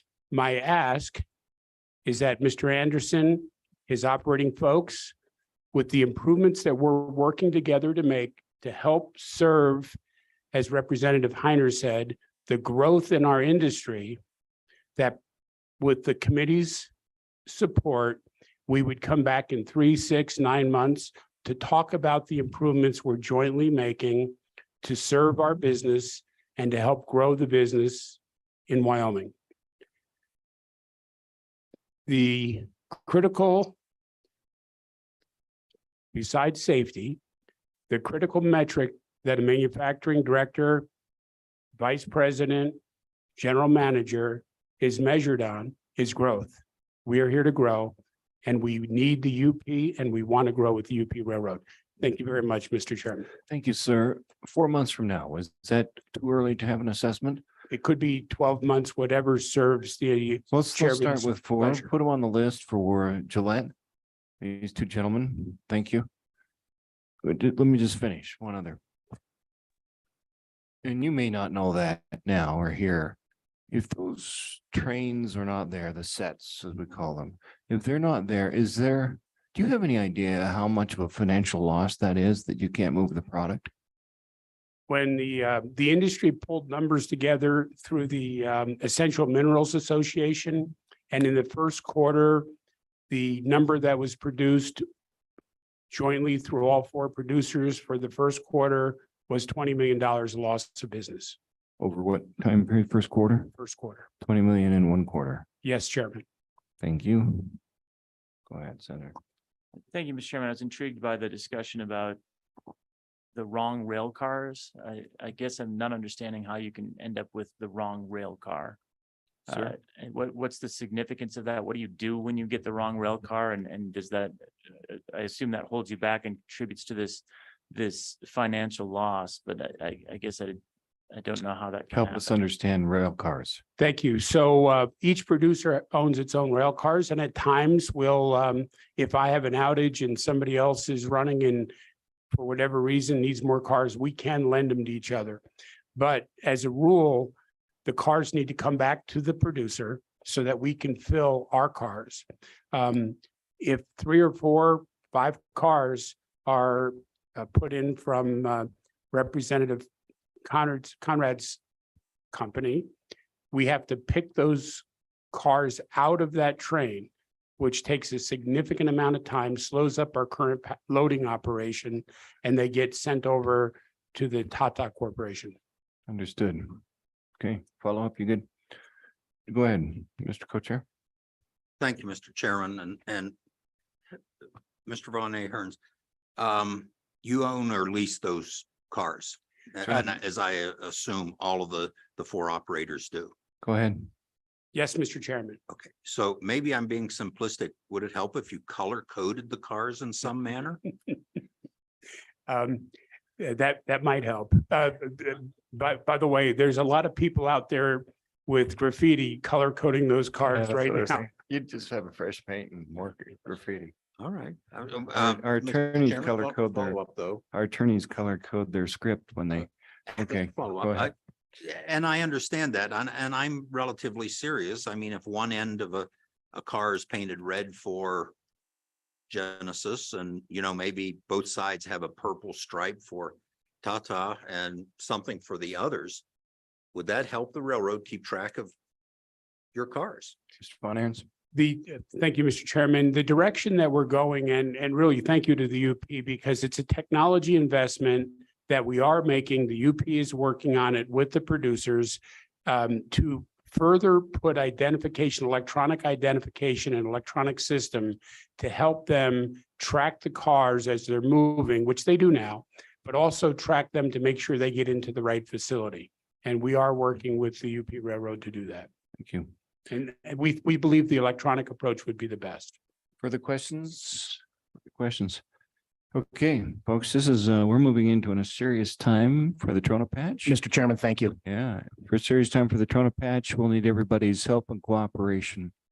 Railroads, businesses, everything else. With that, go ahead. Mr. Public Chair, comment. yes, Mr. Chairman, members of the committee, my name is Tammy Johnson. I'm the Executive Director for Wyoming AFL-CIO. And as you know, our rail workers are the workers that are being impacted by the decisions made by the railroads then and not being able to move things. Just on the coal real quickly. Well, our last in the session last year, you probably all know, the rail workers got together and they asked me to help them get a legislator to sponsor some legislation. And we did that. And that bill died quickly in the committee. And ironically, the day the bill that we ran that asked for shorter train lengths in order to help move coal, move products, and to make the railways safer. That same day, the East Palestine Railway incident occurred, which was devastating to that community. And as you can imagine, it's a matter of time for us in Wyoming before something like that happens. Maybe we don't have the congestion that the East has with people, but we certainly have the train issues. The other thing on coal, you were talking about the cost of commodities, and coal and renewables is the least profitable item for the railroads to ship. So I just think that's an interesting concept that's the commodity that's not being shipped right now, that we're seeing it sit on the sides. Our engineers and conductors tell me that the coal trains get moved to the side or don't leave the port because there's other things that are more valuable that the rail companies make more money on. They have longer trains, whatever their system is that they're using to calculate their revenues. Coal isn't it. So coal is sitting on the side. And I have that data here that I'm happy to share with any of you. June 23rd, the Surface Transportation Board issued a preliminary injunction requiring BNSF to transport 4.2 million tons of coal from Navajo Transitional Energy Company in Bighorn County, Montana. So there's some teeth to this. You guys can step up and ask the Surface Transportation Board to get involved and tell these companies that aren't shipping our products to get busy and do it. So that was an injunction. They requiring BNSF to move 23 trains of coal per month, beginning immediately with an additional 6 trains once they get their staffing up. And so there are some solutions. And so that brings me to the staffing question. And Senator Rothfuss, you asked a few questions about that. Our train workers are still out there having a really, really difficult time. recently talked to one of our lead engineers out of the Cheyenne terminal, and he's working 11 days on, 4 days off, and he doesn't have a choice. That's his job. And if any, I know how hard you guys work as legislators, but if any of us could imagine what that's like, that's tough. And, you know, you have things in between that you might want to or need to do. The precision system railroading that the railroads have implemented, it's supposed to be the great technology that creates efficiencies, that makes things flow. It's not working, and they're not admitting to it. And it's leaving our workers stranded out in the middle of nowhere for long periods of time. It's leaving them stranded in other communities. If a train runs to wherever they go in Nebraska, those guys are sitting there waiting to come back. They're missing their downtime. They're missing their time off. They're missing all kinds of things that we in Wyoming value, you know, those family things that we think are important. The railroad used to be a great job. And you know, even with the $50,000 signing bonus, which has 1 million clawback provisions in it, so it's not what it appears on the surface. You walk by a room in Little America and you see the training and you see the bonus advertisements, and it's not what it appears to be. It's a nice PR piece, but there's a lot of conditions attached to that signing bonus. And the workers that I talk to tell me that that's not working, and they're not really pulling as many people in as they'd like to. And I would ask you to keep the pressure on and ask them, how many people did you hire between now and November? How many people have you added to your roles? How many people have you lost? Because for every people they hire, they're also losing people, because the job isn't what it used to be. And it's a hardship on families. It's a hardship on the workers.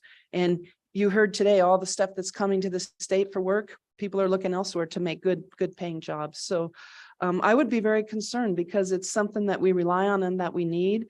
And they need to change the way they're doing business. I get it. Every business gets to choose how they do business, but this one's killing us. It's going to kill our workers, and it's going to kill our industries if they don't make some changes. The other thing that wasn't addressed in Mr. Anderson's conversation, but I've heard some of you talk about it, is the blocked crossings. And that's continuing to be a problem. Almost every time I drive down West Lincoln Way in Cheyenne, the crossing to get over to the animal shelter in South Cheyenne is blocked almost every time. I know you experienced one in Cokeville recently that was a bad blockage. It's inexcusable. And it's because, like Mr. Anderson said, it's somewhere in Omaha, it's somewhere in Houston, it's somewhere else that's calling the shots on how the trains are running. And they don't know the difference between the 25 or 30 feet where that train's blocking a crossing and where it's not. So I would ask you that you continue to keep some pressure on about that too. We do need some legislation. Rail workers are not allowed to stand up for themselves and say, enough is enough. We're not coming to work today. We saw that happen last winter, and they're forced to go back to work. They don't get to go on strike. They don't get to tell their employer, this is too grueling. We can't take it. They need you guys to help them. They need you guys to keep the rails moving and keep the jobs what they need to be, good jobs. And if we can't do it through the old fashioned channels, then we need to do it in a more innovative way. And I think the Wyoming legislature can find some ways to do that. Thank you. Questions? Yeah. Questions? Thank you. Oh, thank goodness. Thank you. Okay. All right, let's wrap this up. Any further? Mr. Chairman, we have somebody online that would Okay. like to testify. Okay, go ahead Mr. online. Kennedy. Please identify yourself, sir, and go ahead.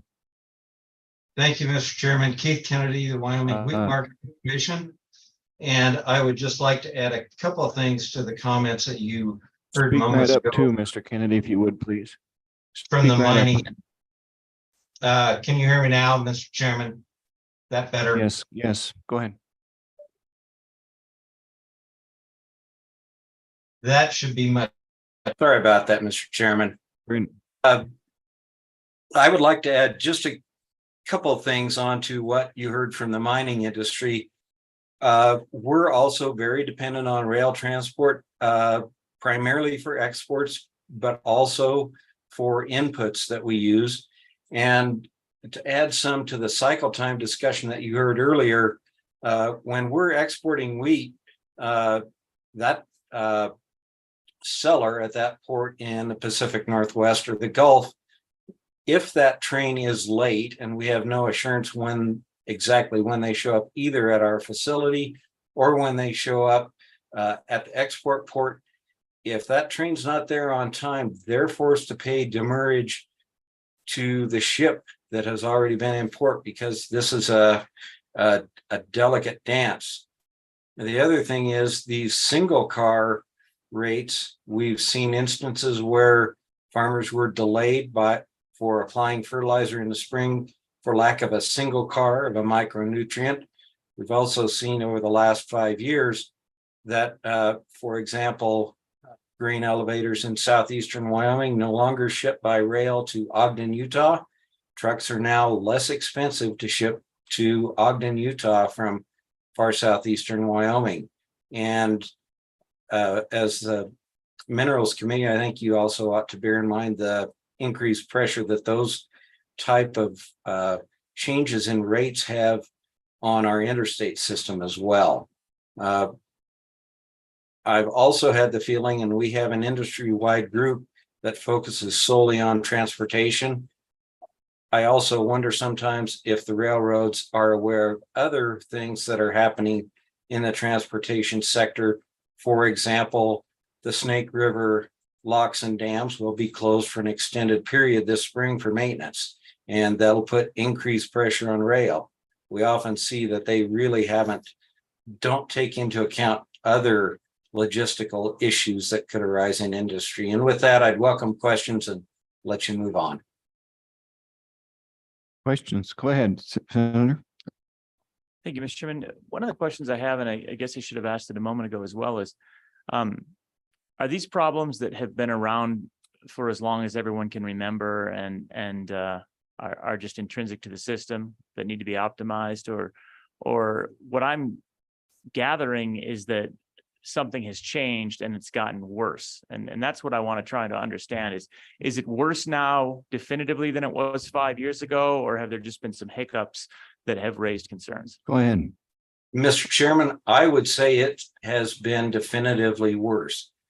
The timing of arrival at trains at grain elevators is less certain than it was 4 or 5 years ago.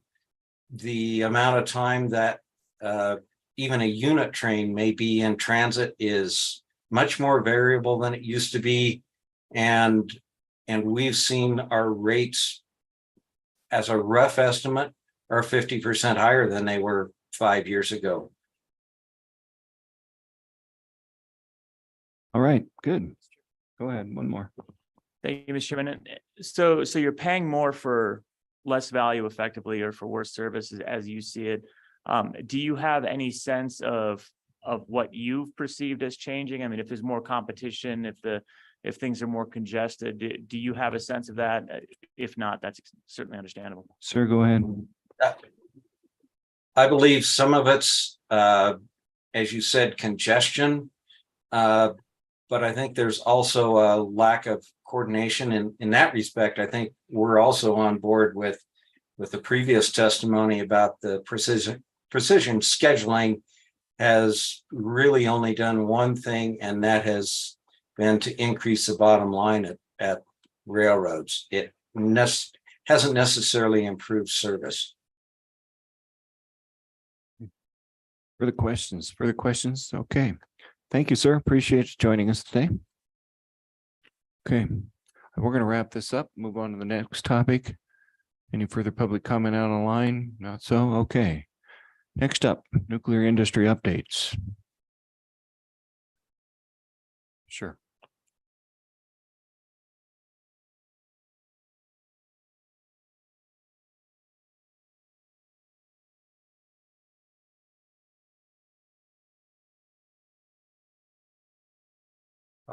Chairman Dockstetter and Co-Chair Burkhart and committee members.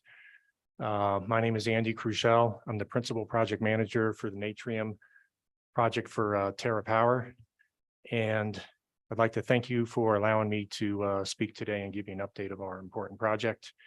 I'd like to do this by showing a short video and just narrate the video. And I promise to be short. And Thank you. field we got questions. all our great tech people ready to go with that. Oh, yeah. Okay, fire away. Okay, so this is our job site. And this is a vectored model. So this is not just an artist rendering. So Francis, go ahead and roll the video. Okay, we're looking from south to north, and that's Route 189 on the left, and Plant Naughton is out of view at the upper left-hand corner. And go ahead and stop video. So what we're looking at, the project is roughly divided into 3 segments. The group of buildings on the right is what we call the energy island. The buildings in the middle is what we call the nuclear island. And that building on the far left is our sodium test and fill facility. Okay, this is an important distinction that we have for as compared to all the other nuclear plants. Our site is very compact. The property we own is roughly 350 acres, but the combined nuclear and energy island is only 60 acres, give or take, and divide that down the middle, you get 30 acres for the nuclear and then 30 acres for the energy island. Okay, roll it. So we continue moving north, but we're looking to the east. And we're going to go ahead and focus in real quick on the sodium test and fill facility, which is that building to the left. We currently plan to start construction on that building, clearing and grubbing at the end of this year. This is a test facility. We could have built it anywhere. It doesn't have to be on this property, but for the first plant, that first reactor we're going to build, it just made sense. The future reactors will not have this building. So inside the building, there's just some test rigs and things of that nature to test all of the components in the reactor before we actually fire up the reactor. Okay, we're going to move on. So we've progressed quite a bit in this design, and we're full speed ahead for sure. The building's coming into view right now. Go ahead and stop. So on the right-hand side is the building nestled in the middle is the reactor. And then the large building to the right of that with the big white door is the reactor assembly building. So our reactor is large. It's going to come in several big pieces. We'll assemble it in there and then heavy haul transport it, a couple 100 feet to the south, and then put it in the reactor building. The buildings around it, to the bottom of the screen on the right is the fuel handling building, and that's where we receive fuel and we move it into the reactor. And then we can pull fuel out of the reactor and store it in that building. The large green pipe you see that connects, that goes from the right to the left of the screen is the salt transfer pipe.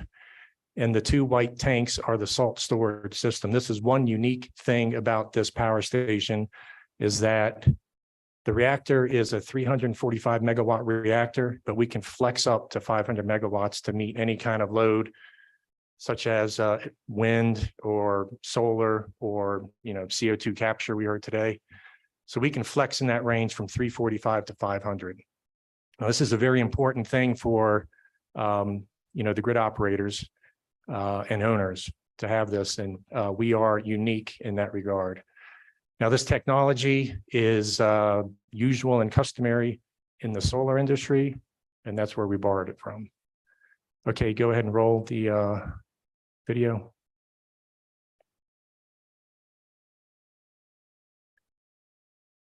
Okay, go ahead and stop. So this, the energy island, this is nothing more than basically what you see up at Plant Naughton minus the power boiler. The large building on the right is what we call the heat exchanger building. So the reactor's powered with sodium. We transfer sodium to salt. And then in this building, we go from salt to water to generate steam to push it through a conventional steam turbine. So we never have an interface of sodium and water. It's always separate because of the volatility. So the energy island, and in fact, most of this plant is non-nuclear. So that really helps with the speed of construction and so forth, and the QA/QC from the NRC. And that's a key point for us. Go ahead and roll the video.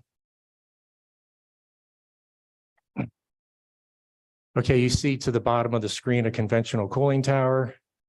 And then coming up is our switch yard. And that's the steam turbine building coming into view. Generator step-up transformers, the auxiliary transformer going into the switch yard. And then from there, we got about a 7-mile transmission line to make it back up to the Naughton switch yard. And we plan on having double circuits of 230 kV. So, so that's basically it. I'd like to, Chairman Dockstader, I'd like to preempt a question that you're going to ask.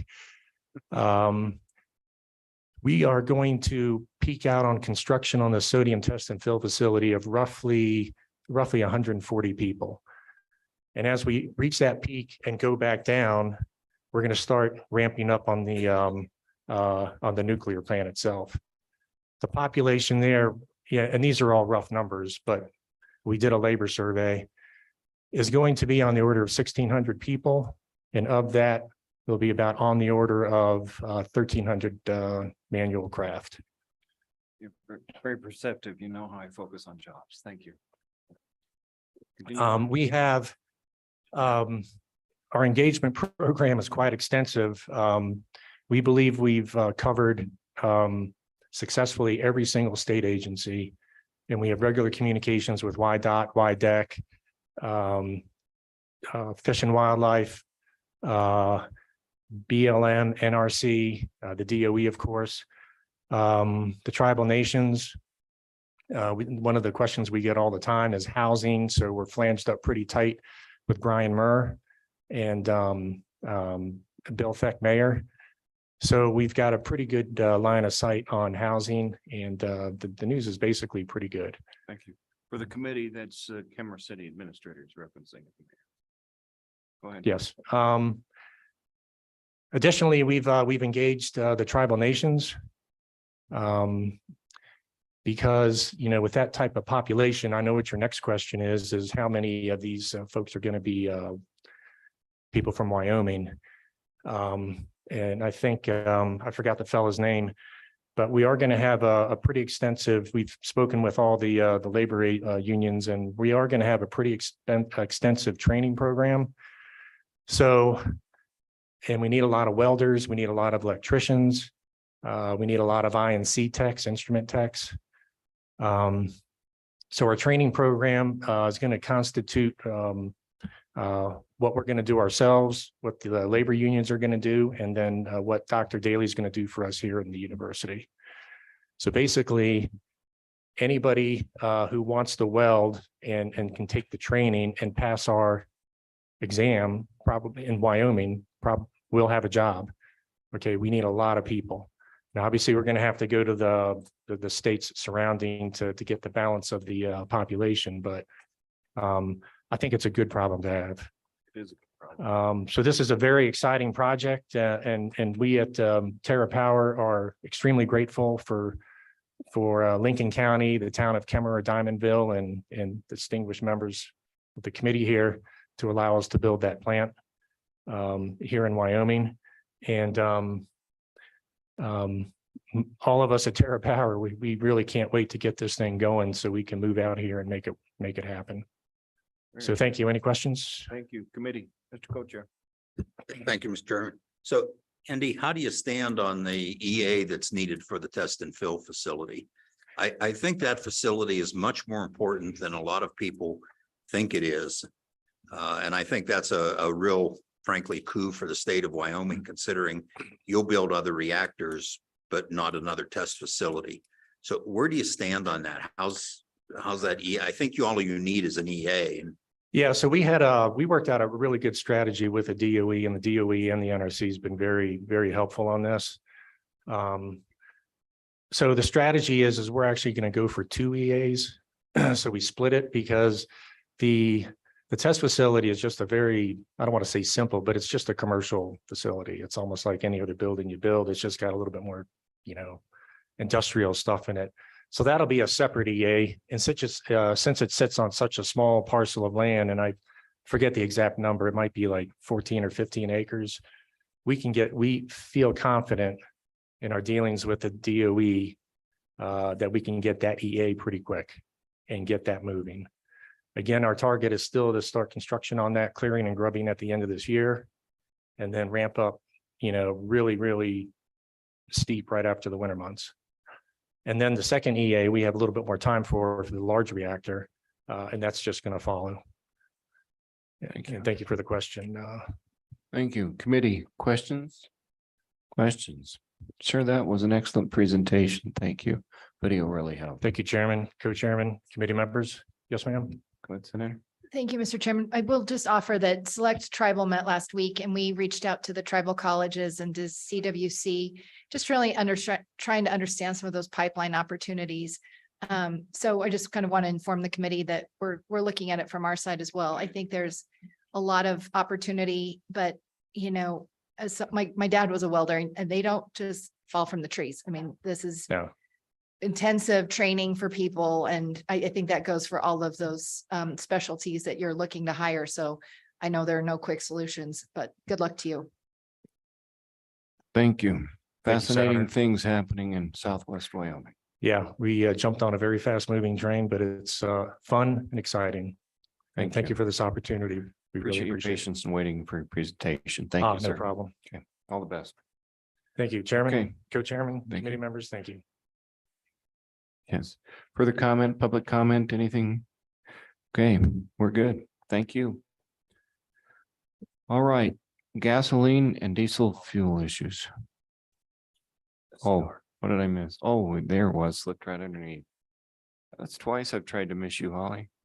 In one trip to Rock Springs. Go ahead. Dr. Crockton, go ahead. Yep. Thank you, Mr. Chairman, Mr. Co-Chairman, members of the committee. So what an incredible and exciting time to be working on nuclear in Wyoming. So we talked a lot about our FY24 budget earlier and our research priorities for this year. We're going to do a little bit of a deep dive. Well, actually, it's not a deep dive. It's a high level on nuclear specifically. And I think that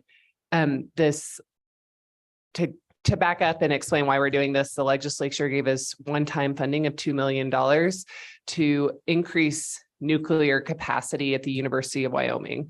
And what does that mean? It means new academic offerings. It means outreach to increase knowledge, both at UW and more broadly, and then research programs all focused on nuclear. So as I said this morning, all our centers of excellence and our research portfolio is under Mr. Quillinan. So I'm going to pass it over to him to talk about our nuclear work. Very good. Handoff. Go ahead. All right. Thank you, Holly. Thank you, Mr. Chairman, Mr. Co-Chairman. Let's go ahead and just fast forward one more slide. Cognizant of the time, so we'll be quick with your time today. So as Dr. Kuka had mentioned, we received a one-time $2 million exception funding from the Wyoming legislature to work on capacity building just 1 year ago. And what we've done is really put those dollars to work so that all across campus, we're seeing increases in nuclear energy research, academics, and outreach. So on this slide here, and I apologize for the eye chart, but on this slide here, it kind of highlights some of that funding that's been out across campus and where we're seeing some things to celebrate. So what did we do first? Well, we took some of those funds and we used them for startup packages for faculty as they are recruiting new faculty to these positions. We can supplement some of those startup funds and really help kind of entice what those departments and disciplines are looking for as they recruit new faculty. So for an example of this, the mechanical engineering department today is recruiting a new faculty member. Hopefully they'll be able to get the package out to them and get them in the door. But because of these funds, we're able to help them identify somebody that works in nuclear materials to bring those onto staff. Other things that we've been able to do is get competitive RFPs out to our faculty to get them start thinking about nuclear energy research, seed fund some of their ideas that they have, so they can develop them a little bit further so they can start to seek additional funds from Department of Energy and others. So some examples of these are the first one there, it says Caleb Hill, 600,000. So we funded 600,000 to establish the nuclear chemistry core facility at University of Wyoming. Now, when the core facility component there identifies a facility that's open to all faculty members. So this isn't just one faculty researcher's lab. This is a lab that's now equipped so that faculty all over campus can use that facility in their grant proposals to be a lot more competitive when they're writing those proposals to the Department of Energy. We also have funded a study to look at the economics of manufacturing of small modular reactors and microreactors in Wyoming. One thing that we really hope to do is get out ahead of everybody and really get some informed work so that we can give you data analysis so that you can make informed decisions as you're moving and guiding the state through our nuclear energy industry. We also work closely with Mr. Detai and really appreciate his guidance and support and him allowing us to look at the needs of the Wyoming mining industry. I think one thing that the University of Wyoming Nuclear Energy Program is going to have that's unique over a lot of other programs in the country is we'll be looking at the full fuel cycle. And that's starting when the uranium is in the ground. And so it's looking at ways to get the uranium out cheaper, more economic, more feasible, looking at ways for cost reduction in their remediation. And we really do have a strong geo group on the University of Wyoming campus that can work there. And so we'll be looking at the full fuel cycle across the nuclear energy industry. We used 150,000 to as cost share for DOE grants. And so that I'll get to another slide here that kind of shows how successful we have been in just one short year on writing Department of Energy grants. And then we've also brought in a natural resource economist that can really help School of Energy Resources work on these economic studies to make sure that we're getting the data and analysis out there for informed decisions. Next slide, please. These funds also stood up the Nuclear Energy Research Center. So these two faces on this slide here are Dr. Caleb Hill, Dr. Tara Rigetti. They're the co-directors of this center. And we purposely recruited co-directors, one to work on the hard sciences, the physical sciences of nuclear energy research, and one to work on the soft sciences. One to make sure that we have community engagement, that we have social license to operate as these new industries stand up in Wyoming. So these two directors have been charged with assembling a stakeholder advisory board. We've got representatives from industry, from Idaho National Labs. Representative Lloyd Larson is participating on that advisory panel. They're working on what a 5-year plan would look like and identifying opportunities for further investment from the legislature as we move forward on this program. And really advising and working with all the different departments around campus to develop an affiliate faculty program, but also to help identify the different recruiting expertise that we need. So we're really working hard to expand what we can do in the nuclear energy research world. Okay, so next slide, please. Another small slide, small text. But in one short year, just with this funding and standing up the Nuclear Energy Research Center, we've already been able to recruit $2 million in Department of Energy funding. That's pretty impressive considering that, I mean, you get it in the door, you have to figure out what to do with it. And now we've got other dollars coming in the door. So really grateful for this. They're starting to take you serious. Thank you, Mr. Co-Chair. And the other thing I want to point out, this is just not School of Energy Resources. This is all over campus. We're working with the economics department. We're working with our Hobbs School of Natural Resources, our engineering department, the geology department. So it's following that model that we use at SER, where we're the hub, where we reach out into all the different departments and pull those bright minds in to work on emerging energy challenges for Wyoming. Okay, so next slide, please. And I promise to be brief, so this will be my last slide. We also understand that there's a real need for knowledge transfer. Starting this fall, and thanks to Idaho National Labs, we will have a course on the fundamentals of nuclear energy.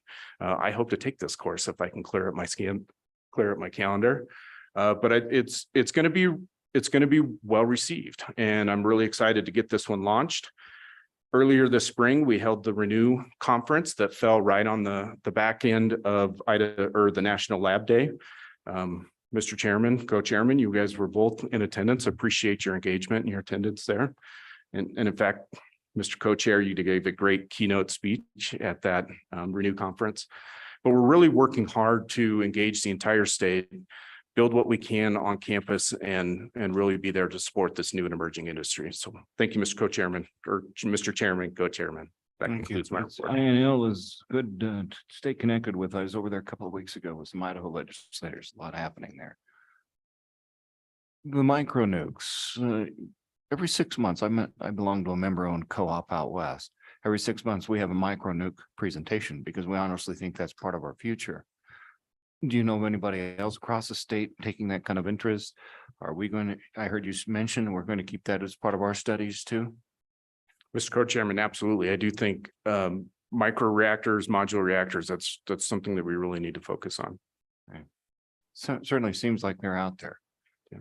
And we got one knocking on the door of Wyoming. So committee, questions, committee? All right, very good. Thank you. Appreciate it. Thank you. Good presentation. Public comment, anyone? Okay, further public comment? Okay, with that, we go to gasoline and diesel fuel issues.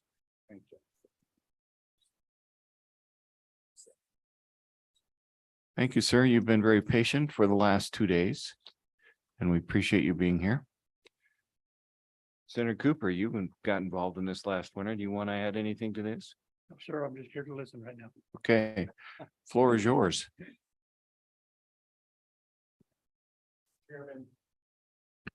There we go. Mr. Chairman, Co-Chair Burkhart, thank you for being here. Minerals, the Joint Minerals Committee. I do have some prepared remarks, but I'm going to try to breeze through those in essence of time and try to give some folks some time back, if that's okay with the chair. Okay.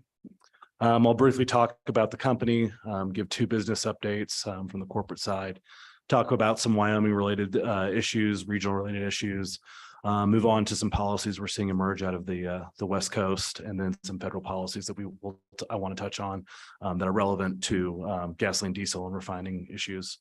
I'm the Director of Government Affairs for HF Sinclair. We're headquartered in Dallas, Texas. We have 7 refineries. We process approximately 700,000 barrels per day of crude. Primarily what we make is gasoline, diesel, and jet fuel. That's our core business. We're very transparent about that. We also have a lubricant side of the company. So everything that goes into medical grade product. So when you take a liquid Advil, something that makes the Advil go down your throat, the powdery stuff that goes on gummy bears, the hair gel that's in my hair right now. No, my hair isn't naturally like this, but is all part of a petroleum product that we manufacture in Oklahoma, Pennsylvania, and in Europe. We also have renewables business, 2 plants which reside in Wyoming. So one in Rollins and then one in Cheyenne, Wyoming. And then we have another one down in Artesia. And then we also have, we own a 47% stake in a midstream company called Holly Energy Partners. So that's kind of all our business segments. We operate 2 refineries here in Wyoming, one in Casper and one in Rollins. Few business announcements. In May, we announced that we wanted to roll up our midstream company. So Holly Energy Partners, we made an offer to Holly Energy Partners, which is an independently controlled company, and said, hey, we'd like to buy you, buy the rest of the outstanding shares. The reason why we're doing that is because the pipeline assets are key for the refineries, gives us business certainty, allows us to leverage some synergies between the companies. So, and secondly, this spring, we also announced we have a new CEO. He's been in to visit with the governor. His name's Tim Go. Really a fantastic guy. I hope that you guys get an opportunity to meet him in the near future. He ran refineries for Exxon. So, even the leadership at the core of what we do is refining. And he worked for Koch Industries. So he jokes that, he learned how to run refineries at Exxon, and then he learned how to run a business at Koch. So all good things. Again, hope you guys have an opportunity to meet him in the near future. Excuse me, near future. As this committee is aware, as we talked last year, gasoline, diesel are internationally traded products. Right now, due to some external factors, the US is more of an exporting mode than importing. In the past, we've imported, barrels from Russia, Middle East, but given kind of some of the constraints that are going on in the Russia-Ukraine conflict, supply remains pretty tight. In addition, that tightness in supply is also related to the 1.2 million barrels per day of refining capacity that are scheduled to go offline since 2020. I would note, though, that according to EIA data, there's actually been an increase. Last year we had 17.9 million barrels per day of refining capacity. This year we're anticipated to increase 18.1 million barrels per day of refining capacity. That's generally due to some completed projects in the Gulf Coast, and some of the refineries that idled some of the units during COVID have now come back online. So there's been a couple of reports, but you're seeing gasoline supply actually start to increase in the US. Just from a kind of macro picture, in 2017, there were 137 operating refineries, and right now we're sitting at about 125. Specific to Wyoming, there are 4 operational petroleum refineries, one in Evanston, obviously ours in Sinclair Rollins, the Casper refinery, and then one in Newcastle. For Sinclair's perspective, we have 107 branded retail stores in the state. So for those of you who drove an internal combustion engine vehicle here, thank you for for being a customer.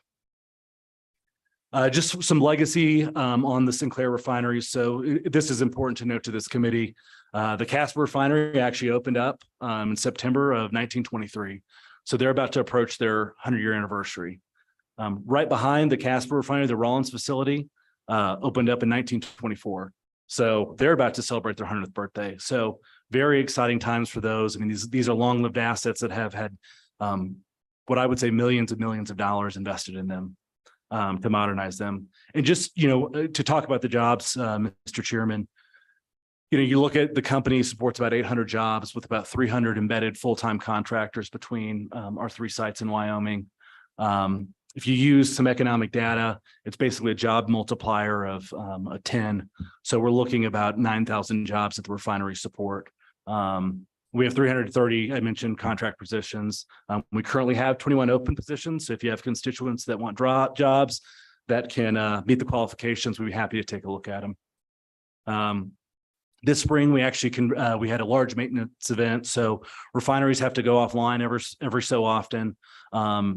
Really that's a function of making sure we continue to safe and reliable operations. So thinking about taking your car in to get serviced, that's what we did at the Sinclair refinery. 150,000 man hours, millions and millions of dollars, again, reinvested into the refineries to ensure that they're running properly, environmentally sound, things of that nature. And here in about a week, we'll start maintenance in Casper. We will have about 200 contractors on site, and that's in inclusion to our embedded workforce. And then in August, we'll ramp up to about 800 contractors will be also working on site. It's worth noting, we don't just take these refineries down for planned maintenance. We build supplies of gasoline and diesel to make sure you guys don't see yellow bags in the pumps when we go down for maintenance. And generally speaking, the full refinery is not shut down. We've got half the units running or something of that nature. I've covered gas prices, but regionally there was a lot of unplanned refinery upsets. I've talked about planned, and now we're kind of an unplanned. So if you're unplanned and have to take the unit down, you're not anticipating that you're going to be down, and so there's going to be a demand shortage. There was a lot of delayed work across the U.S. refining fleet, so that 18 million barrels per day. You had folks who had delayed maintenance during COVID, whether they can't get the contractors or, that they just didn't know how long the demand destruction due to COVID would last. That's kind of what they were facing, and so it kind of all came to a head last summer and this fall. I would anticipate we're through the worst of it, but that's barring any sort of catastrophic unplanned maintenance, hurricanes, large weather events, things of that nature. We are very thankful to operate in Wyoming. As I mentioned, we've got two sites here along with a renewable plant in Cheyenne. The state is very supportive when it comes to energy policy. I truly think the state does believe that this is a all of above energy state and is willing to foster those sorts of discussions and businesses. So this committee is focused on protecting consumers, and not forcing their customers into, kind of one size fits all energy solution. We recently acquired the Encampment Ranch. So our Sinclair refinery bought the Encampment Ranch in Riverside, Wyoming. And we bought that because we wanted access to the water rights. Water is something that you need to run a refinery safe and reliably. So that just gives us more business certainty when it comes to our water supply. In addition, we were pleased to see Senate File 154 pass that allowed refineries to access Wyoming Energy Authority funds. So that was a good thing. Again, things like this are ways that the state of Wyoming is going to remain competitive in the energy space for years to come. Some things to run through on the West Coast. So we bought a refinery in Washington State, and we're seeing firsthand some of the impacts of what we call a cap and trade program, which is where the state or regulatory agency sets a cap on a stationary source. So refinery is a stationary source, and they slowly ratchet down the amount of emissions you're required. And then a low carbon fuel standard, which is on the fuel side, again, it starts ratcheting down. Day one, when they kicked that program off, we saw fuel prices jump, gasoline 46 cents a gallon. And the state immediately starts calling us saying, what's going on here? What's going on here? And ultimately, the refinery would be uneconomical if we ate 46 cents a gallon. We chase pennies. So we have to ultimately pass this on to the consumers. So when people scream in the West Coast about high gas prices, it's really a function of government action. And so we've been working to educate folks on that. In addition, Governor Newsom about a year ago announced that he was going to use a waiver under the Clean Air Act to ban the internal combustion engine by 2035. So ultimately ratcheting down the amount of vehicles that are allowed to be sold in California. This matters to us because this also brings in their states that are following along. So Washington, Oregon, they follow California's tailpipe standards is what it's called. But ultimately that's 40% of the US new vehicle fleet would go along with California. So really you have a state that's setting what we would call federal policy for the rest of US consumers. So it really is, we're facing with what's beginning to become a pretty existential threat to the business. Federal issues, the Biden administration's using what we call the whole of government approach. So using DOT, IRS, Department of Energy, and EPA to create headwinds for the refining industry. As I mentioned last year, the Inflation Reduction Act included a 16.4 cent barrel of crude tax. And provided $7,500 electric vehicle a tax benefit to folks who purchase those. The renewable fuel standard remains problematic to Rocky Mountain refiners. The renewable fuel standard requires us to blend a certain amount of biofuels per year. And more impactful to Rocky Mountain refiners was EPA's decision to abandon the small refinery exemption program. So a small refinery exemption program is eligible for refineries that only run 75,000 barrels per day or less. That includes all 4 Wyoming refineries. EPA closed the ability for small refineries to petition EPA on their obligations for biofuels. They actually even doubled down on this on Friday. There were companies who petitioned EPA for 2020, 2021, and they denied those, all 26 of those. We believe that, geographical size, location, we're not in the Gulf Coast where we have millions and millions of consumers. Most of the product we manufacture has to be shipped via pipeline, pretty extensive ways. And we ultimately think that, as I mentioned on the pass-through element on cap and trade and LCFS, this really isn't passed on. Small refiners they have to compete against the bigger giants. So we don't believe that this is fully passed on to the consumer, and we reject EPA's notion that it is. Traditionally, these credits for biofuel blending were 17 cents a gallon. 17 cents for a compliance instrument. We've seen these jump almost 10 times to $1.60. So it's getting pretty absurd here. The Wall Street Journal even estimates that the renewable fuel standard is costing consumers 20 cents a gallon. We believe that the EPA should reinstate the small refinery exemption program. We're litigating that right now. And we also believe they should set the ethanol mandate, so the corn mandate, at something that's domestically achievable. We shouldn't be importing ethanol when we have energy security here. We remain concerned at EPA's most recent action called the light duty vehicle rule. What that ultimately means that, when you go to a car lot and you see that, this car's got 19 miles per gallon highway and, call it, 14 in the city. Those mileage standards are actually set by DOT and EPA. And by 2032, EPA wants 67% of new vehicles sold on the lots to be electric vehicle. It's a de facto, EV requirement for auto manufacturers. So they're really using the auto manufacturers to try to force, to create headwinds for us. I mentioned that EPA will have to grant the internal combustion engine ban that Gavin Newsom has requested. So we're putting pressure on them. But I would like to report, this all seems negative, but we actually have had hearings in the House Energy and Commerce Committee that have been very positive.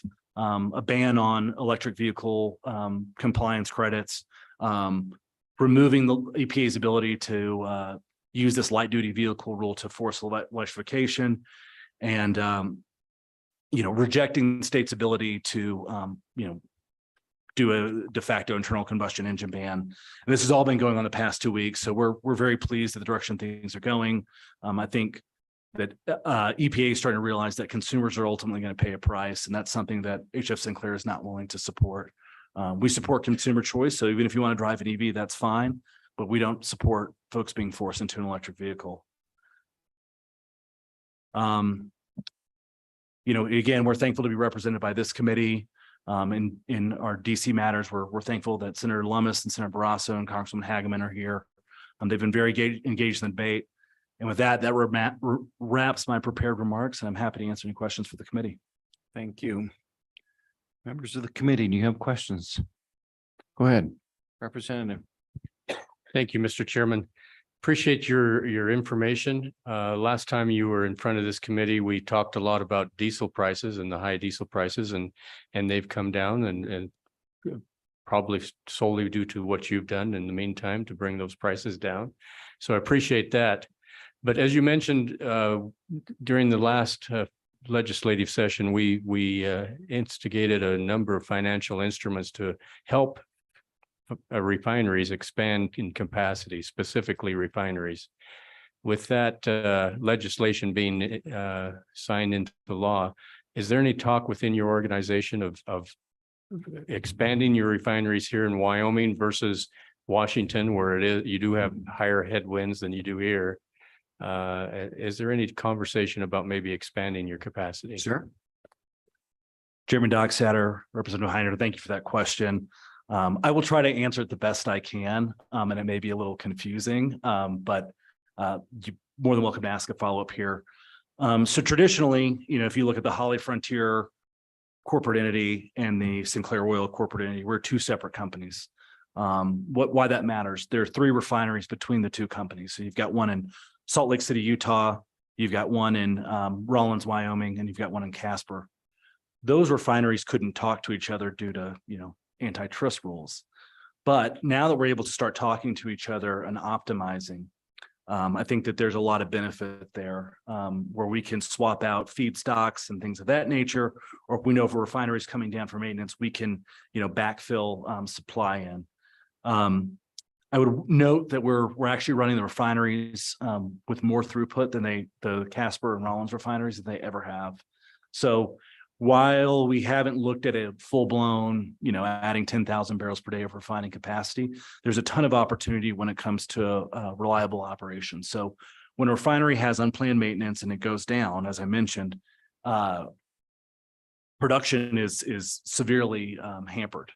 And so to the effect that we can be running safely, reliably, and with more throughput, that adds a lot more. I think that there's a hidden expansion, I guess, in those 3 refineries. Any follow-up? Okay. All right, further questions, committee? Go ahead, Senator Cooper. Thank you, Mr. Chairman. As a state and as this group of legislators sit here today, how can we help further the growth of the refining in Wyoming, and and make sure that we don't run into a situation like we did again a couple of years ago. I guess my ask is, what can we do to help you? Go ahead, sir. Is there a way we can increase our supply? Chairman Dockstader, Senator Cooper, thank you for that question. I would say the most important step, or a key step was Senate File 154. Thank you guys for that. I think allowing refineries to compete for WEA funds is crucial. Even when it comes to turnaround work and maintenance and things of that nature, that will provide that, potential for increased throughput is key. Secondly, I would say liquid fuels. We're a liquid fuels company. I know there's been talk about, I know renewable diesel is unpopular in Wyoming, right?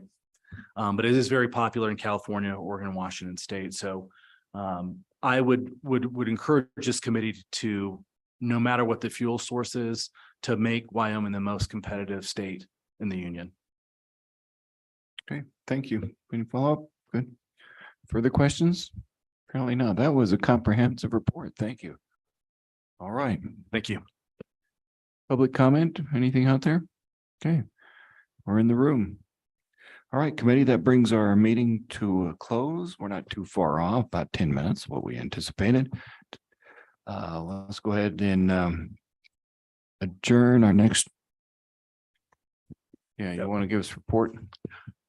Mr. Chairman, I did have one item of business. Historically, this committee has considered a bill draft for a priority list for municipal solid waste cease and transfer funding.